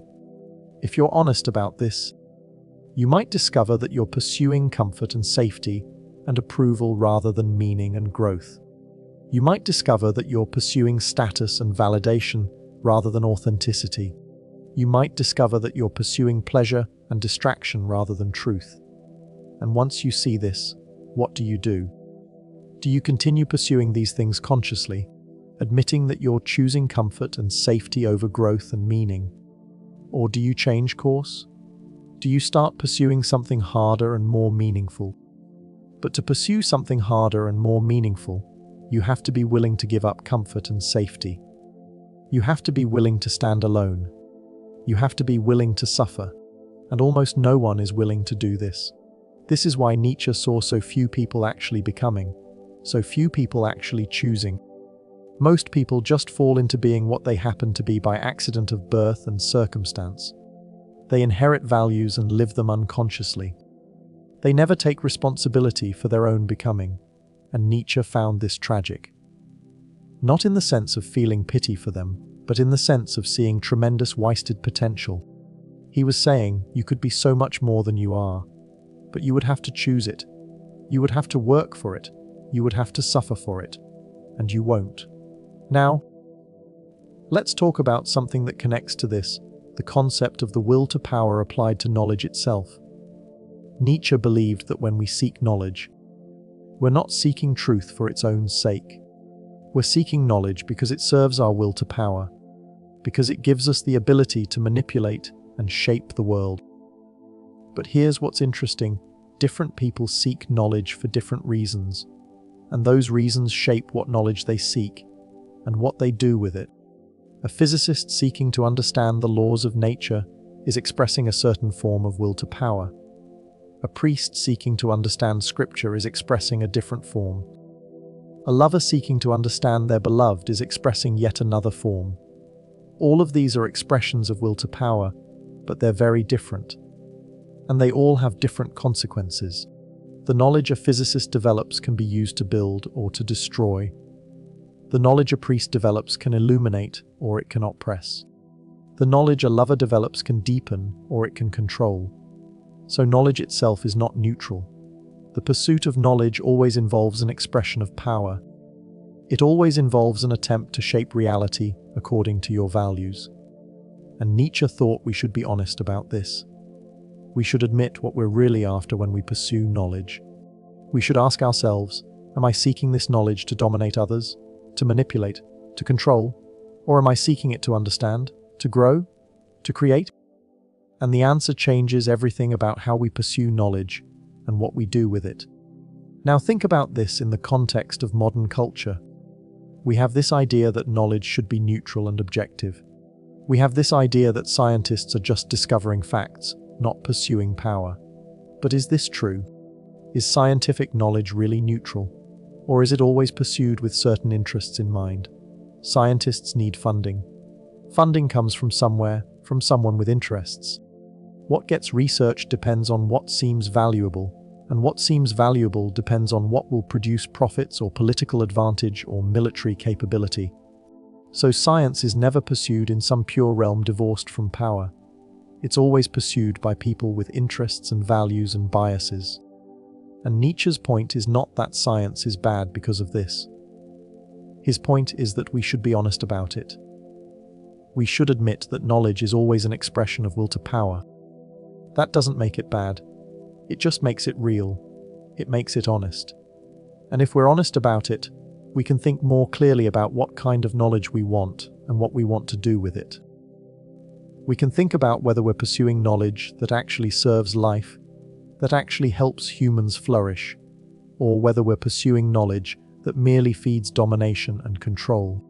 Let's explore now the psychological concept of what Nietzsche would call the reactive types versus the active types. These are not just philosophical categories. They're psychological realities that you can observe in the people around you. Reactive types are people who define themselves in opposition to something else. They are defined by what they are against rather than by what they are for. They hate the powerful, so they define themselves as humble. They resent the successful, so they define themselves as compassionate. They can't stand the free, so they define themselves as responsible. Everything they are is a reaction against something they oppose. And the problem with this is that they can never escape the thing they oppose. They can never stop thinking about it. They can never move beyond it. They're forever enslaved to it, because they're forever defined in opposition to it. Active types, by contrast, are people who define themselves by what they pursue rather than by what they oppose. They pursue growth, so they develop strength. They pursue creation, so they develop skill. They pursue understanding, so they develop knowledge. They don't need to define themselves against anyone.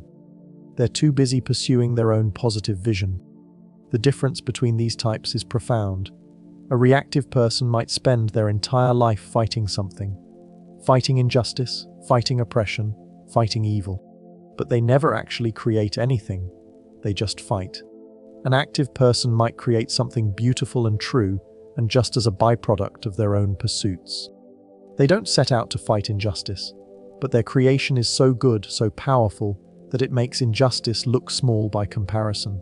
And most people in modern political and moral movements are reactive types. They define themselves by what they oppose.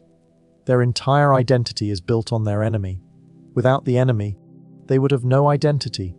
So they secretly need the enemy. They secretly need injustice to exist so they can be the ones fighting it. This is why these movements can never rest. This is why they can never achieve their stated goals and be satisfied. Because if they did achieve their goals, they would lose their identity. So they have to keep finding new enemies, new injustices, new things to oppose. The person who could truly rest after achieving their goal is an active type. They have their own positive vision that doesn't depend on an enemy existing. They pursue their vision. If they succeed, great. If they don't, they adjust and pursue something different. but they're not enslaved to an enemy.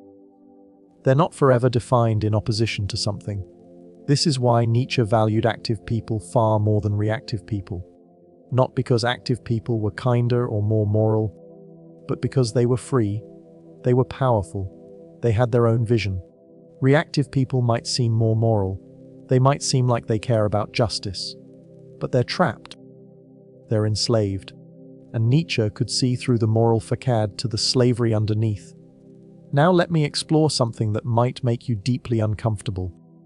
Nietzsche's thoughts on democracy and mass culture. He was deeply critical of democracy, not because he thought monarchy was better, not because he thought he should rule, but because he saw democracy as the victory of herd morality. He saw it as a system designed to reduce everyone to the same level, to prevent anyone from standing out, to make sure that no individual could become more than the group allowed. He saw democracy as the rule of the mediocre, where the most common values would be the values that won, where excellence would be suspect, where anyone who tried to become more would be dragged down by the group. Now, you might think this is just aristocratic snobbery, and maybe it is partly, but I think there's something more true in it. Democracy, or at least democratic ideology, does tend to level people. It does tend to make equality the highest value, which is a strange value if you actually look at it, because people are not equal. People have different capacities. People have different abilities. And pretending otherwise doesn't help anyone. It just forces everyone into the same mold. It just prevents people from developing their particular gifts. In a truly democratic culture, a genuinely gifted person might feel that they have to hide their gifts to avoid threatening others. They might feel that they have to slow down so as not to outpace the group. They might feel guilty for having abilities that others don't have. And this is tragic. This is a loss to the culture. Because that person might have created something beautiful or discovered something important if they had been allowed to pursue their particular excellence. But instead they're forced to be average. Now, you might say, well, that's the price of living in a society where everyone is treated fairly. But is it fair to force someone to be less than they could be, so that others don't feel bad? Is it fair to force someone to live a lie about their own capacities? I don't think so. I think a healthier society would recognize that people have different capacities and would create conditions where people could pursue their particular excellence. This doesn't mean the person with lesser capacity deserves to suffer. It means they should pursue excellence in whatever their capacity allows. The person with tremendous intellectual capacity should be allowed to pursue intellectual excellence. The person with great physical capacity should be allowed to pursue physical excellence. The person with creative capacity should be allowed to pursue creative excellence. The person with practical capacity should be allowed to pursue practical excellence. And all of these forms of excellence would be valued. Not equally in some false way, but honestly. The intellectual excellence might be different from physical excellence, but they would both be real forms of excellence. And society would be richer for having people pursuing all of these different forms of excellence, rather than everyone being forced into the same mold. This is what Nietzsche was actually advocating for. Not hierarchy in the oppressive sense, but honest recognition of difference and celebration of the excellence that can emerge from pursuing your particular path. This connects to another uncomfortable truth about Nietzsche's philosophy, his understanding of how suffering and struggle are actually necessary for growth. Most modern ideology says that the goal is to eliminate suffering, to create a world where no one suffers, and this is a kind and generous impulse. But it's also, Nietzsche would argue, a naive one, because suffering is not separate from growth, struggle is not separate from becoming. You cannot have growth without struggle. You cannot have strength without resistance. A muscle doesn't grow unless it's challenged. A mind doesn't grow unless it encounters something it doesn't understand. A person doesn't grow unless they face difficulty. And if you eliminate all difficulty, if you make everything easy, if you protect people from ever suffering, then you actually prevent them from growing. You keep them small. You keep them weak. You keep them dependent. You keep them children forever. Now, This doesn't mean we should cause suffering. This doesn't mean we should create unnecessary difficulty. But it does mean that we shouldn't be so obsessed with protecting people from difficulty that we prevent them from becoming strong. The parent who never lets their child struggle, who solves all their problems, who protects them from all consequence, does not raise a strong adult. They raise a fragile, dependent creature. And yet this is what much of modern parenting does. This is what much of modern culture does. We're obsessed with eliminating struggle. We're obsessed with making things easy. We're obsessed with making sure nobody feels bad. And the result is a generation of fragile, dependent, weak people who haven't developed the capacity to face difficulty. They fall apart at the slightest challenge. They need constant emotional support. They're unable to do hard things. They're unable to think uncomfortable thoughts.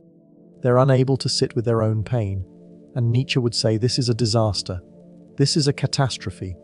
Not because the generation is bad, but because the culture has failed to allow them to develop their capacity for strength. Now, again, this doesn't mean we should be cruel. This doesn't mean we should deliberately cause suffering. But it does mean we should allow people to face challenge. We should let them struggle sometimes. We should let them fail sometimes. We should let them experience discomfort. Because only through these experiences do they develop the psychological capacity to be strong. Only through facing difficulty do they become capable of facing greater difficulty. Only through struggling do they become capable of creating something valuable.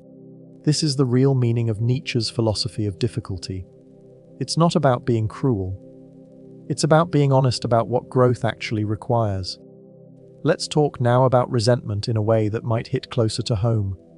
Because Nietzsche wasn't just critiquing resentment as an abstract philosophical problem. He was observing that resentment is a fundamental human tendency. It's something we all have to struggle against. It's something that emerges whenever we feel we've been wronged or treated unfairly. And in a modern culture that's constantly telling us that we're victims, that we've been wronged, that we deserve more, resentment is everywhere. It's in the social movements. It's in the political discourse. It's in the personal relationships. People are seething with resentment. They're walking around angry about what's been done to them. They're obsessed with proving that they've been wronged. They're collecting evidence of how unfair the world is. And this resentment poisons everything it touches. It poisons your relationships because you're forever keeping track of slights. It poisons your work because you're resenting that you have to do it. It poisons your life because you're forever angry about what you don't have. And the worst part is that resentment actually justifies itself. The more resentful you are, the more evidence you find that you're justified in being resentful. Your resentment becomes a lens through which you interpret the world. You see slights that aren't there. You interpret innocent actions as attacks. You assume people are trying to hurt you when they're just being selfish in their normal way. Your resentment creates the evidence it needs to keep itself alive. So resentment is a self-perpetuating prison. And Nietzsche is saying, you are responsible for your resentment. You might have had actual wrongs done to you. That might be real. But you're choosing to nurse that resentment, to keep it alive, to let it define your entire existence. And that choice has consequences. It's making you smaller. It's making you weaker. It's making you a victim not just in the event that originally wronged you, but in every moment of every day.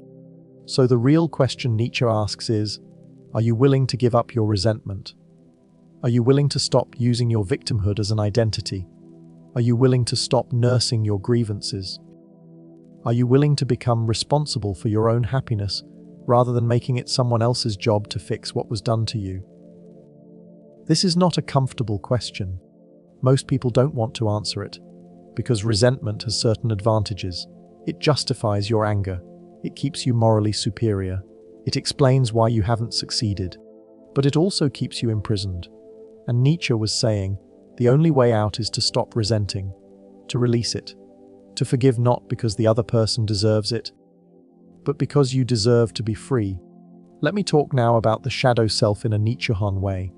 Jung would later develop this concept more fully, but Nietzsche was thinking about it. The shadow self is the part of yourself that you deny, that you repress, that you pretend isn't there. It's your aggressive impulses that you deny because you believe yourself to be peaceful. It's your selfish impulses that you deny because you believe yourself to be selfless.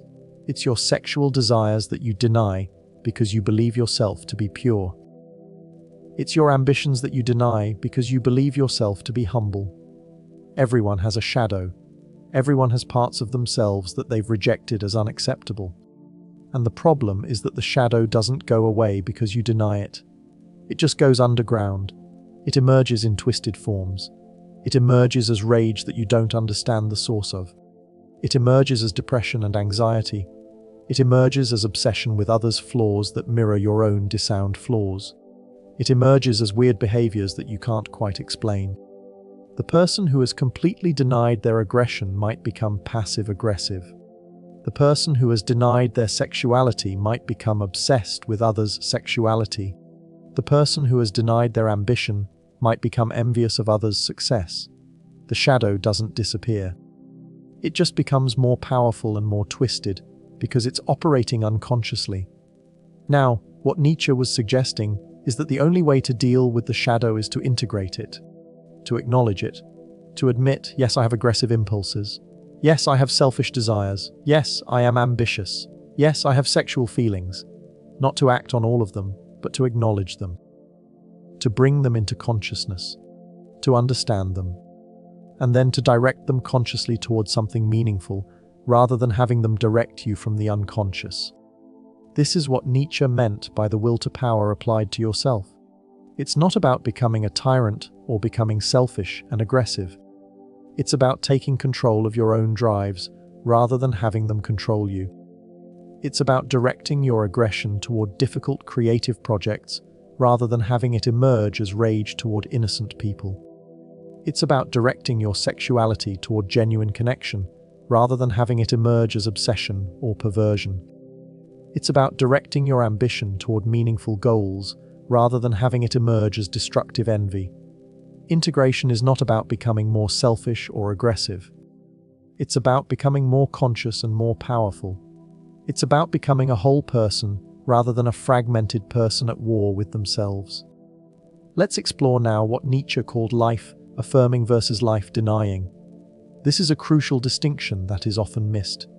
When Nietzsche talked about a philosophy of affirmation, of yes saying, he wasn't talking about always being happy or always having positive thoughts. He was talking about a fundamental orientation toward life. Some philosophies and some ways of being are life-denying. They say no to existence. They say that reality is fundamentally broken. They say that things would be better if they were different. They say that suffering is meaningless. They say that life is just something to get through. They say that death is release. A life-denying philosophy is one that cannot say yes to what is. A life-affirming philosophy says yes. Yes, things are difficult. Yes, there is suffering. Yes, there is chaos and unpredictability. And yes, it's still worth living. Yes, it's still beautiful. Yes, I choose it. This distinction is crucial because it cuts across many different philosophical and ideological systems. There are religious people who are life-denying. People who believe this world is fallen and broken, and they're just waiting for the next world. There are atheists who are life-denying. People who believe this is all meaningless, and we're just waiting to die. But there are also religious people who are life-affirming. People who celebrate the beauty of creation. And atheists who are life-affirming, who find meaning and purpose in this life itself. So it's not about what you believe, it's about your fundamental orientation. Do you say yes or no to existence? Do you affirm or do you deny? And Nietzsche believed this was the most important question. Because if you're life-denying, then nothing you do will matter. You'll be corrupted by your own philosophy. You'll poison everything you touch. But if you're life-affirming, then even suffering becomes meaningful. Even struggle becomes valuable. Because it's all part of the affirmation of life. Now, here's what's interesting. Nietzsche believed that most of modern culture was life-denying. We had inherited a life-denying religious tradition. We had developed ideologies that said life is about fixing what's broken. We had created a culture that was constantly saying, This is not good enough. This is not right. Things should be different. We were trapped in a collective life denial, and Nietzsche was trying to turn that around. He was trying to create a philosophy of life affirmation, a philosophy that said yes to what is, not as resignation, but as full embrace. Yes to the difficulty. Yes to the challenge. Yes to the becoming. Yes to the creation. This is what separates Nietzsche from the cynics and the pessimists. The pessimist says life is suffering, it's meaningless, it's not worth living. The Nietzschean says life is challenging, it's meaningful, it's worth celebrating. Same world, different orientation. Now let me talk about something that will make many people uncomfortable: Nietzsche's thoughts on pity and compassion being dangerous when they're not rooted in genuine strength. When a weak person tries to help someone else out of pity, what's really happening? Nietzsche would say, the weak person is asserting superiority over the person they're pitying. They're saying, I am in a position to help you, you are in a position to need help, therefore I am better than you. This is subtle domination. It's asserting power over the person being helped while pretending to be kind. And the person being helped often feels this. They often feel humiliated by pity. They often feel diminished by it, because pity carries with it an implicit message: you are pathetic and I am strong. You are broken and I am whole. You are helpless and I am capable. Now, what would genuine compassion look like? It would come from strength. It would see the struggling person and think, I see your struggle, and I believe you have the capacity to overcome it. I will support you, not because you're pathetic and need saving, but because you're human and I'm human, and we're in this together. I will help because I'm strong enough to help without needing to prove my strength through helping. This is a radical difference.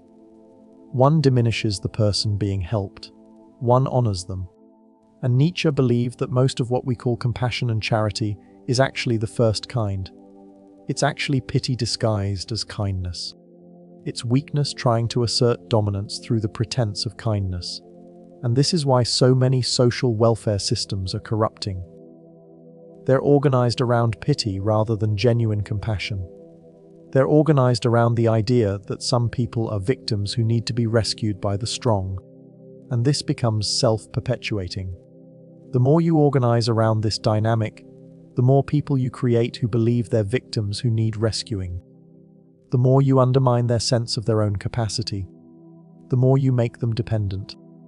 Eventually you have an entire system that is based on the fiction that some people are strong saviors and some are weak victims, and everyone has internalized this fiction. This is the danger of what Nietzsche saw in modern morality. It creates a dynamic of mutual dependence and mutual resentment. The strong resent having to care for the weak.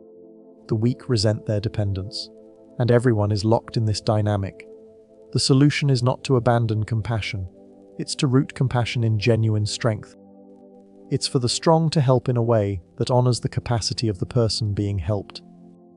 It's for the strong to believe in people's capacity to grow rather than in their role as perpetual victims. It's for help to be given in a way that builds people up rather than keeping them small and dependent.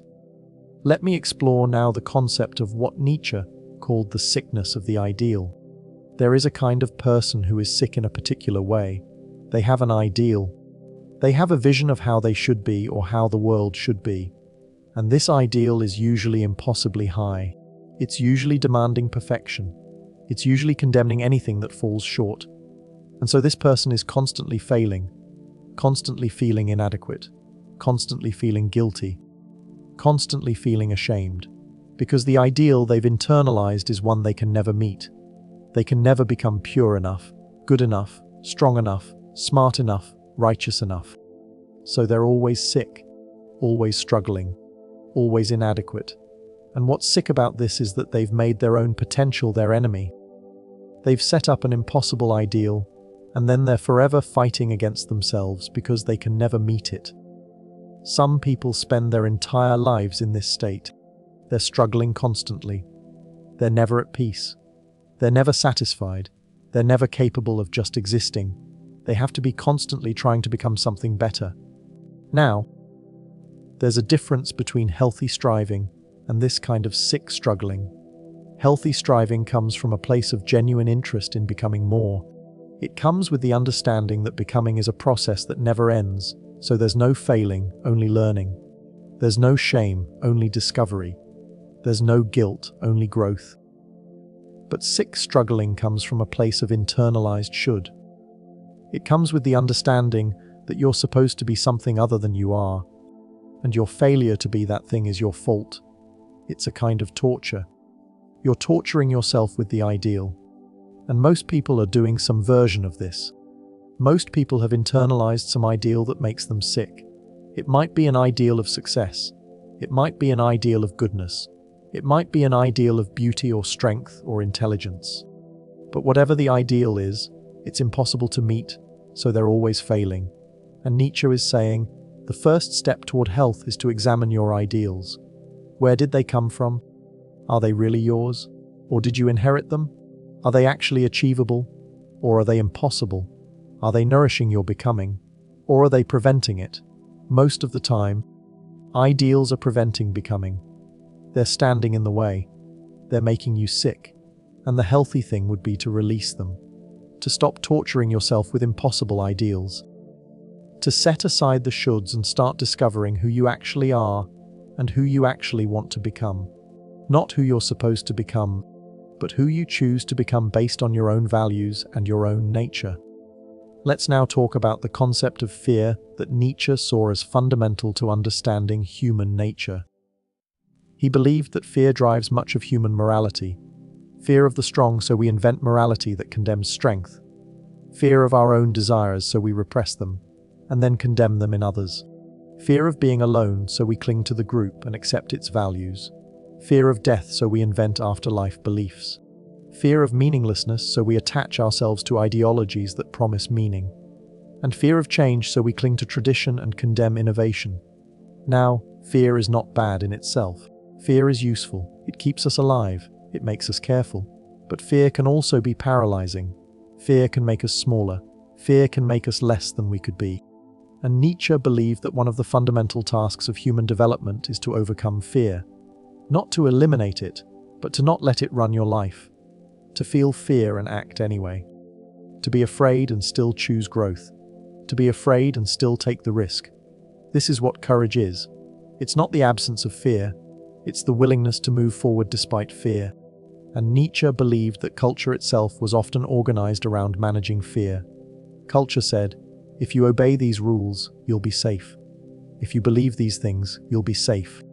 If you stay with the group, you'll be safe. And people clung to culture because it seemed to promise safety. But the price of that safety was freedom. The price of that safety was growth. The price of that safety was becoming who you could be. So you had to choose safety or freedom, security or growth, the comfort of the known or the risk of the unknown. And Nietzsche believed that anyone who chose growth, anyone who was willing to risk the unknown, had to be willing to face fear, had to be willing to potentially fail, had to be willing to potentially die. Not that they would necessarily, but they had to be willing to. This is what separated the people who grew from the people who remained static. It was not intelligence or talent or circumstances. It was willingness to face fear. Now let's go even deeper and talk about nihilism as Nietzsche really understood it. He saw nihilism not as a philosophy anyone actually believed, but as a danger that was emerging. He saw that as the old value systems died, as God died, as tradition lost its power, there would be a vacuum. And in that vacuum, people would be tempted to believe that nothing meant anything, that everything was permitted, that all values were relative and therefore no values mattered. He saw this as the fundamental danger of modernity, and he was writing to try to prevent it.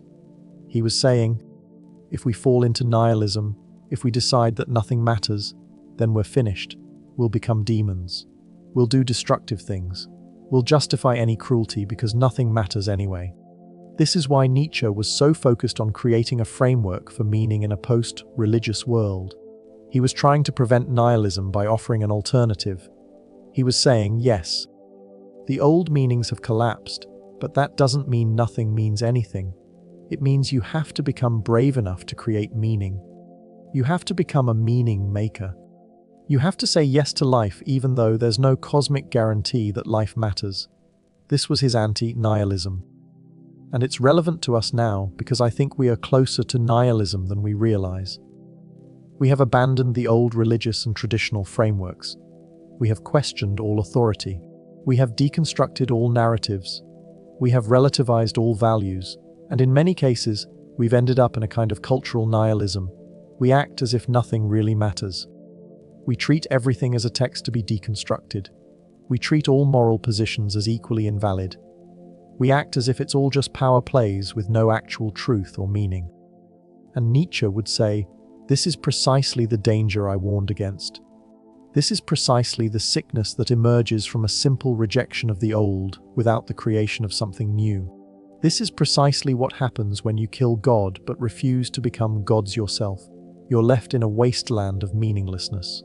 So the question Nietzsche poses to us is, are we willing to do the work of creating new meaning? Are we willing to say yes to life without cosmic guarantee? Are we willing to create values and live by them courageously? Or are we going to descend into complete relativism and nihilism? This is the existential choice of our time. Let me now talk about what Nietzsche called the Overmann's relationship to truth. Most people think truth is something objective that exists independently of anyone discovering it. But Nietzsche had a very different view. He believed that truth is something that has to be created, or at least that our access to truth is always filtered through our perspectives and our values. But more importantly, he believed that the most important truths are the ones that serve life, the ones that help us grow, the ones that empower us, not in some crude sense of just making us feel good, but in the sense of helping us become more capable and more authentic. A higher person, Nietzsche believed, would seek truths that might be uncomfortable or difficult, not because they want to be hurt, but because they understand that real growth comes from encountering genuine difficulty. They would not seek comfortable lies. They would not accept received wisdom without examination. They would not believe something just because it's what everyone believes. They would have the courage to think for themselves and to follow the truth wherever it leads, even if that truth is disturbing. Even if that truth contradicts everything they've been taught. Even if that truth isolates them. This is what Nietzsche meant by intellectual honesty. It's not about having all the right facts. It's about being willing to think for yourself, being willing to question, being willing to change your mind, being willing to stand alone in your thinking if necessary. Most people do not have this kind of intellectual honesty. Most people believe things because they were taught to believe them. Most people adopt the values of their tribe and defend them fiercely without ever really examining them. Most people are terrified of thinking thoughts that contradict their group, and Nietzsche saw this as a fundamental weakness, a kind of cowardice. He was saying, if you're serious about becoming, if you're serious about growth, you have to be willing to think dangerously. You have to be willing to examine your most cherished beliefs. You have to be willing to consider the possibility that you might be wrong about things that feel absolutely certain. This is not pleasant. This is not comfortable. But it's necessary. Let's talk now about what Nietzsche saw as the connection between pleasure, pain, and health. Many people think that health is the state of not suffering. But Nietzsche had a more subtle view. He believed that the capacity to experience both pleasure and pain, to feel deeply, was actually essential to health. Someone who can't feel pain anymore might seem healthy in some sense, but they're actually cut off from an important part of life. They're numb. They're deadened. A truly healthy person is someone who feels intensely, who can feel great joy and great sorrow, who can be moved to tears by beauty, who can be angry at injustice, who can be vulnerable, who can be hurt. The modern tendency is to medicate all pain, to medicate sadness and anxiety and anger and discomfort. And while I'm not saying medication is always wrong, I think there's a danger in the impulse to eliminate all discomfort. Because discomfort is often valuable. Sadness tells you that something you valued has been lost. Anxiety tells you that something you care about is at risk. Anger tells you that something matters to you and is being violated. These are important signals. And if you medicate them away, If you numb yourself to them, you become disconnected from what actually matters to you. You become a kind of zombie, alive but not really living. Nietzsche believed that the most alive, the most vibrant people were the ones who could feel intensely, who could experience the full spectrum of human emotion, who could be moved, who could suffer and grow from that suffering. Now, this doesn't mean you should never take medication for depression or anxiety. These can be genuine medical conditions. But it does mean that we should be careful about the cultural impulse to eliminate all discomfort. We should be careful about the tendency to medicate away the normal difficulties of being human, because those difficulties are part of what makes us alive. They're part of what gives depth to our joys. They're part of what teaches us. They're part of what helps us grow. Let me explore now what Nietzsche saw as the fundamental problem with modernity, the loss of what he called tragic wisdom. Ancient civilizations, he believed, understood something that we have lost. They understood that life is tragic, that there will be suffering, that there will be conflict, that there will be loss, that perfection is impossible. And instead of denying this, instead of trying to eliminate tragedy, they created art and philosophy and religious frameworks that helped people integrate tragedy into their lives. They said, yes, life is tragic, and we celebrate it anyway. This is what Nietzsche saw in Greek tragedy. He saw it as a framework for saying yes to life despite its tragic dimensions. It was a way of making sense of suffering, a way of seeing beauty in struggle, a way of affirming life even in its pain. But modernity, he believed, had become utopian. Modernity believed that we could perfect things, that we could eliminate all suffering, that we could create a world without tragedy, and he thought this was a dangerous illusion. Because the more we cling to the idea that everything could be perfect, the more bitter we become when we discover it's not. The more we blame ourselves and others for the inevitable sufferings of existence. The more we become a civilization in a permanent state of grievance and dissatisfaction. What we've lost is the capacity to accept tragedy and create meaning within tragedy. We've lost tragic wisdom. And I think Nietzsche is right about this. Look at how dissatisfied modern culture is. Look at how angry people are. Look at how everyone is claiming they're victims of something. Look at how we're all expecting life to be better than it is and being enraged when it's not. This is what happens when you lose tragic wisdom. You lose the capacity to accept that life is difficult and to affirm it anyway. You become trapped in permanent dissatisfaction. And Nietzsche is saying, we need to recover tragic wisdom. We need to become people who can say yes to life exactly as it is, with all its tragedy and difficulty and pain. Not because we're resigned or depressed, but because we understand that accepting tragedy is the only path to genuine joy. Let's now explore the concept of what Nietzsche saw as genuine versus false culture. A genuine culture is one where the best people, the most capable people, the most creative people, are setting the values and creating the art and the frameworks for how people live. A false culture is one where the average, the mediocre, are setting the values. A false culture is a culture ruled by the mob. And Nietzsche believed that modern culture was becoming increasingly false, that the mediocrities had captured the culture industries, that the worst art was being promoted, that the shallowest values were being spread, that the lowest impulses in human nature were being celebrated. He saw this in the culture of his time, and I think it's become even more true now. Look at what's popular. Look at what's being celebrated. Look at what's making money and getting attention. So much of it is mediocre. So much of it is manufactured. So much of it is designed to appeal to the lowest common denominator. And meanwhile, the people who are creating genuine art, genuine thought, genuine culture, are struggling. They're not getting paid. They're not getting attention. They're being suppressed by the sheer noise of mediocre mass culture. This is the tragedy of modern culture. The good is being drowned out by the bad. The genuine is being drowned out by the manufactured.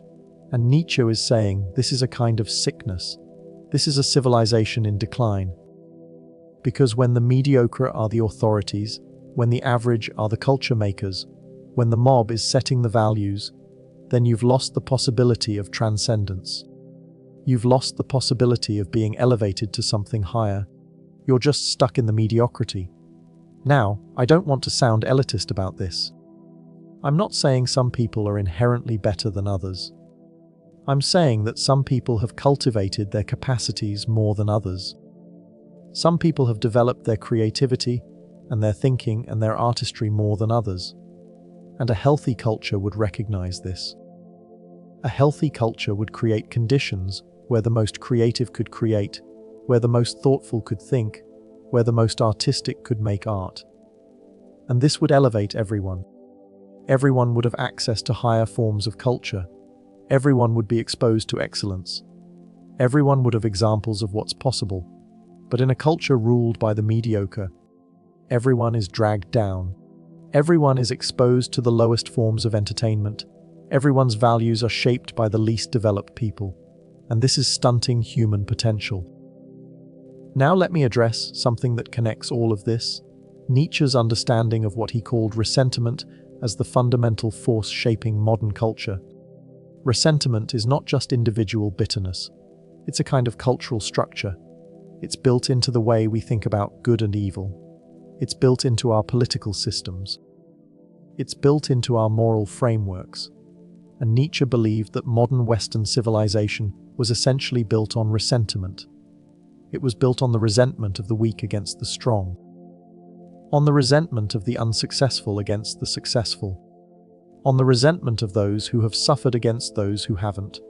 And instead of admitting this resentment, instead of saying, "Yes, I resent you," we've dressed it up as morality. We've said, actually, your success is morally bad.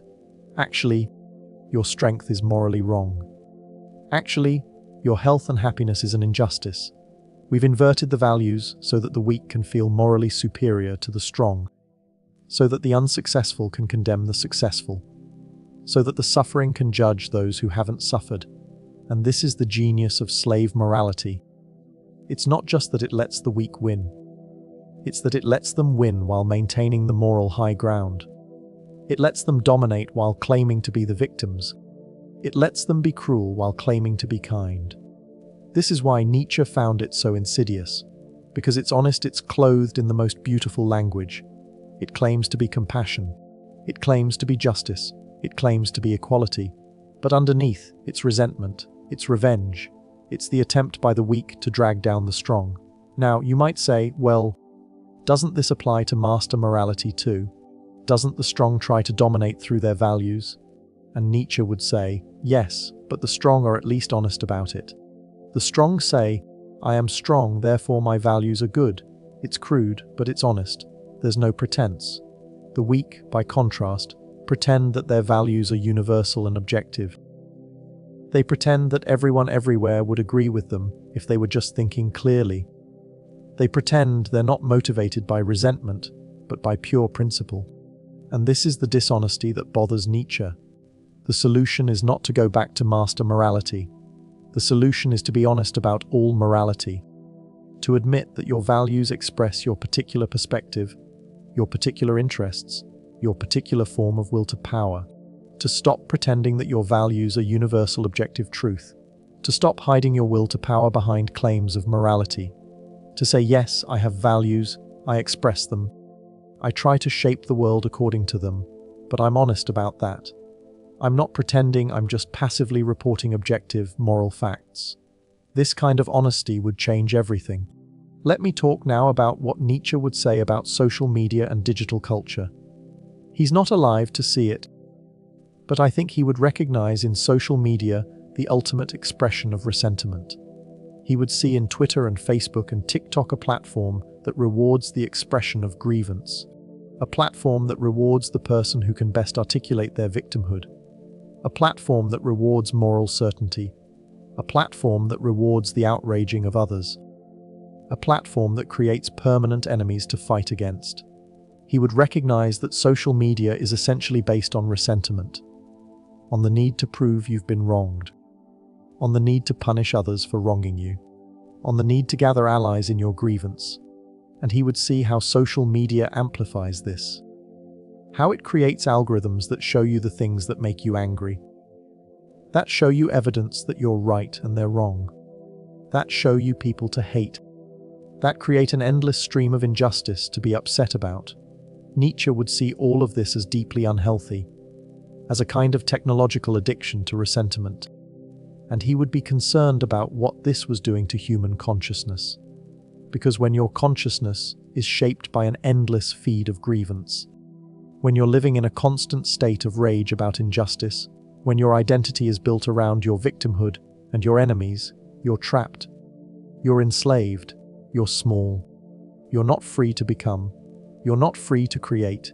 You're just trapped in the cycle of ressentiment. And I think this is perhaps the most important insight Nietzsche could offer us about modern culture. He's saying, you've been captured by ressentiment. You're not thinking your own thoughts. You're not living your own values. You're living according to a framework of grievance and victimhood that is destroying you. Can you see it? Can you recognize it? Can you escape it? Because if you can't, if we can't collectively, then we're finished. We're finished as creators. We're finished as a culture. We're finished as individuals capable of genuine growth. We're just trapped in the mechanism of ressentiment. Let me now talk about what Nietzsche believed was possible if we could move beyond ressentiment. If we could develop what he called the gay science, approach to existence that was playful and curious and joyful, while also being deeply serious and thoughtful. If we could develop the capacity to question everything while maintaining some core values and convictions. If we could become what he called free spirits. Free spirits are people who have questioned everything, who have examined all the values they were taught, who have rejected what doesn't work for them, who have kept what does work, who have created their own values, who are willing to stand alone, who are willing to be misunderstood, who are willing to be outcast from their tribe, but who are free, who are not enslaved to anyone's approval, who are not imprisoned in resentment, who are not trapped in ideology, who are able to think for themselves, who are able to see multiple perspectives, who are able to change their minds when presented with better ideas, who are creative and generous precisely because they're not threatened. They're not trying to prove themselves. They're not trying to dominate. They're not trying to be right. They're just living their lives according to their own values and creating their own meaning. And Nietzsche believed that if enough people became free spirits, if enough people could move beyond ressentiment and the herd mentality, culture itself would transform. Art would become genuine again. Thought would become deep again. Conversation would become real again. Relationship would become honest again. Because we would be dealing with actual human beings thinking their own thoughts, rather than with ideological zombies endlessly repeating slogans. Let me explore the concept of what Nietzsche saw as the preparation for the future. He believed that the 20th century was going to be chaotic and destructive in many ways. He thought there would be wars and political movements that would try to use his ideas for destructive purposes. He thought the old institutions would collapse. He thought culture would become increasingly confused and nihilistic, and he was writing to prepare people for this. He was writing to try to prevent the worst outcomes. He was writing to create a framework for thinking that could survive the collapse of the old world. And I think this is still relevant to us, because in many ways, we are living in the time Nietzsche was predicting. The old institutions are collapsing. The old certainties are gone. We have wars and political movements that are destructive. We have a culture that's confused and often nihilistic. And so his work is still relevant. His warnings are still relevant. His call to become free spirits is still relevant. His insistence on honesty and courage and creative thinking is still relevant. Because we need this now. We need to become the people capable of creating new values. We need to become the people capable of saying yes to life despite all the evidence that life is difficult. We need to become the people capable of thinking for ourselves and standing alone if necessary.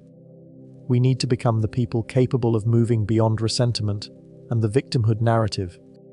We need to become what Nietzsche called the higher humanity, not higher in the sense of better than others, but higher in the sense of more developed, more conscious, more capable, more creative, more honest, more alive.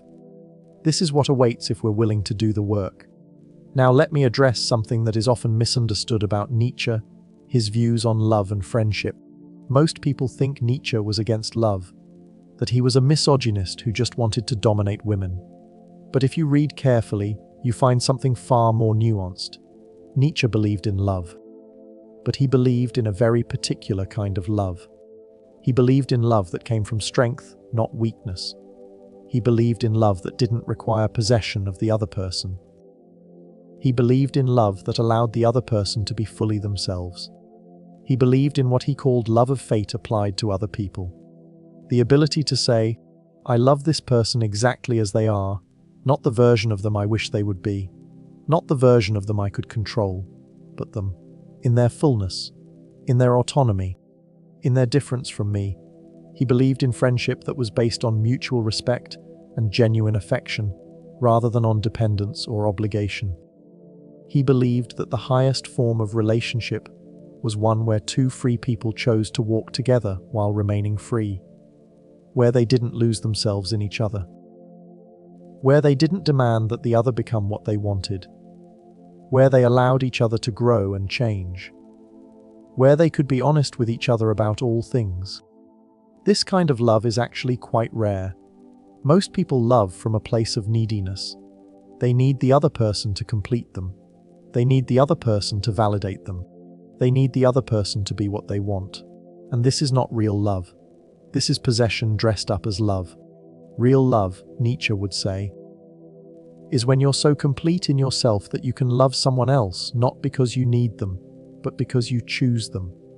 Not because they complete you, but because they enrich you. Not because you want to control them, but because you genuinely want them to become who they're capable of becoming. This kind of love is the most powerful kind, because it doesn't depend on the other person remaining the same. It doesn't depend on the other person staying weak or small. It actually desires the other person's growth and excellence. This is probably Nietzsche's most constructive contribution to human relationship, and it's one that most people never grasp.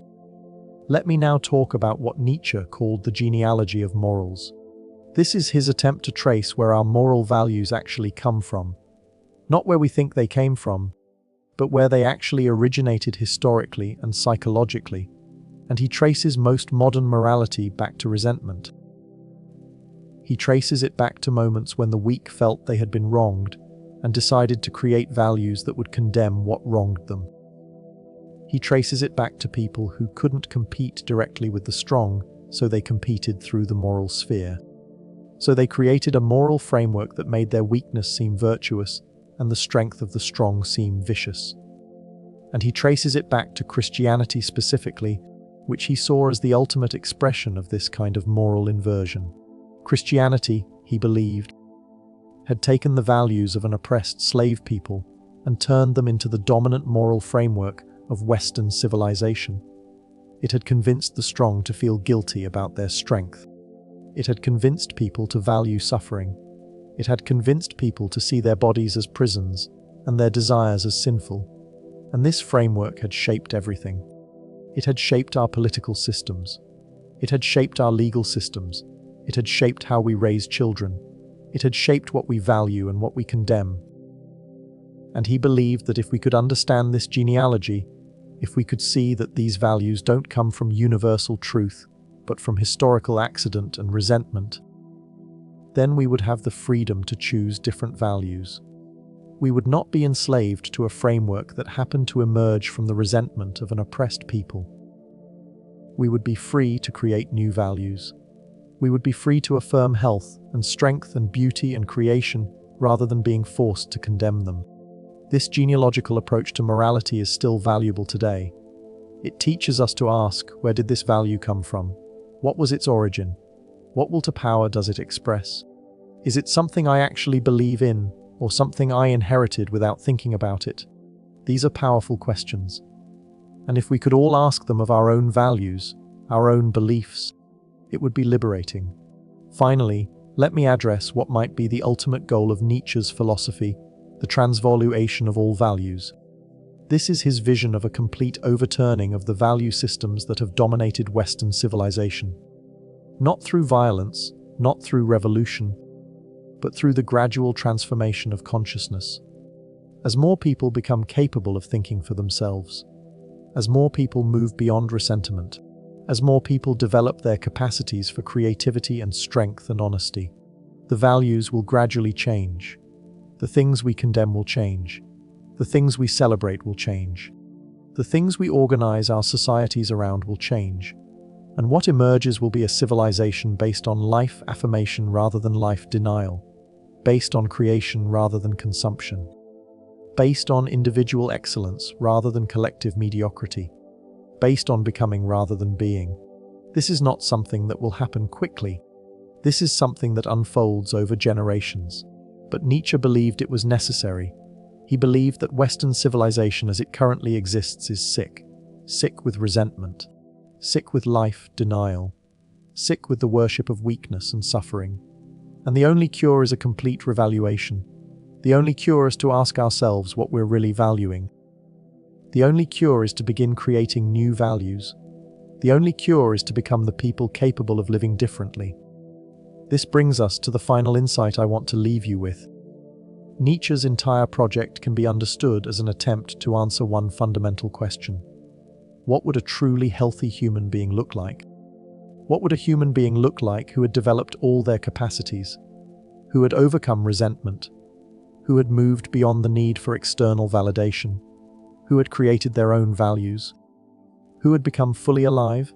And his answer is, such a person would be rare, would be dangerous to the existing order because they wouldn't need to fit in, would be capable of greatness because they weren't trapped in self-doubt or resentment, would be capable of genuine compassion because they weren't threatened by others' strength, would be capable of deep joy because they had learned to affirm life, would be capable of tremendous creativity because they weren't constrained by convention, would be a kind of artist of their own existence, someone who had taken the raw material of their life and shaped it into something beautiful and meaningful, someone who had become who they were capable of becoming.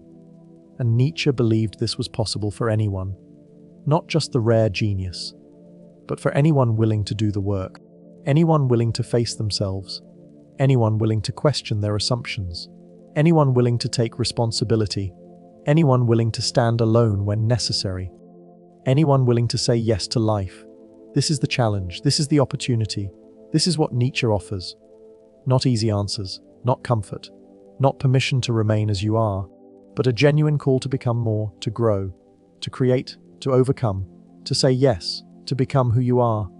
And if we could hear that call, if we could respond to it, what might we become?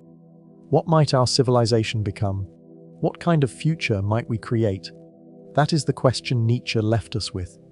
That is the challenge that awaits us as we move into our future. The choice is ours. Will we remain trapped in resentment and victimhood, or will we rise to the challenge of becoming? Will we remain average, or will we pursue excellence? Will we follow the herd, or will we think for ourselves? Will we deny life, or will we affirm it?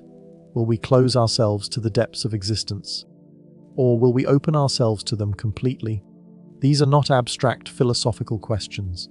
These are lived questions. These are questions that each of us must answer with our own lives. And perhaps that is Nietzsche's deepest wisdom. Not the specific ideas he advocated, but the fact that he lived the questions himself. He did the work. He overcame resentment. He created new values. He said yes to life despite overwhelming suffering. He became. And he did this not because he had it easy, not because life treated him well, but because he was willing to take responsibility. He was willing to be honest. He was willing to create meaning where there was no guarantee of meaning. He was willing to become. And that is perhaps the most important thing Nietzsche teaches us. Not what to think, but that it is possible to think. Not what to believe, but that it is possible to choose your beliefs consciously. Not what to become, but that it is possible to consciously choose to become. That is the gift. That is the hope. That is what remains as we settle into sleep tonight. The knowledge that you have more capacity than you think. The knowledge that you can become more than you are. The knowledge that your life can mean something because you make it mean something. The knowledge that you can say yes, you can create, you can overcome, you can become. That is what awaits. That is what is possible.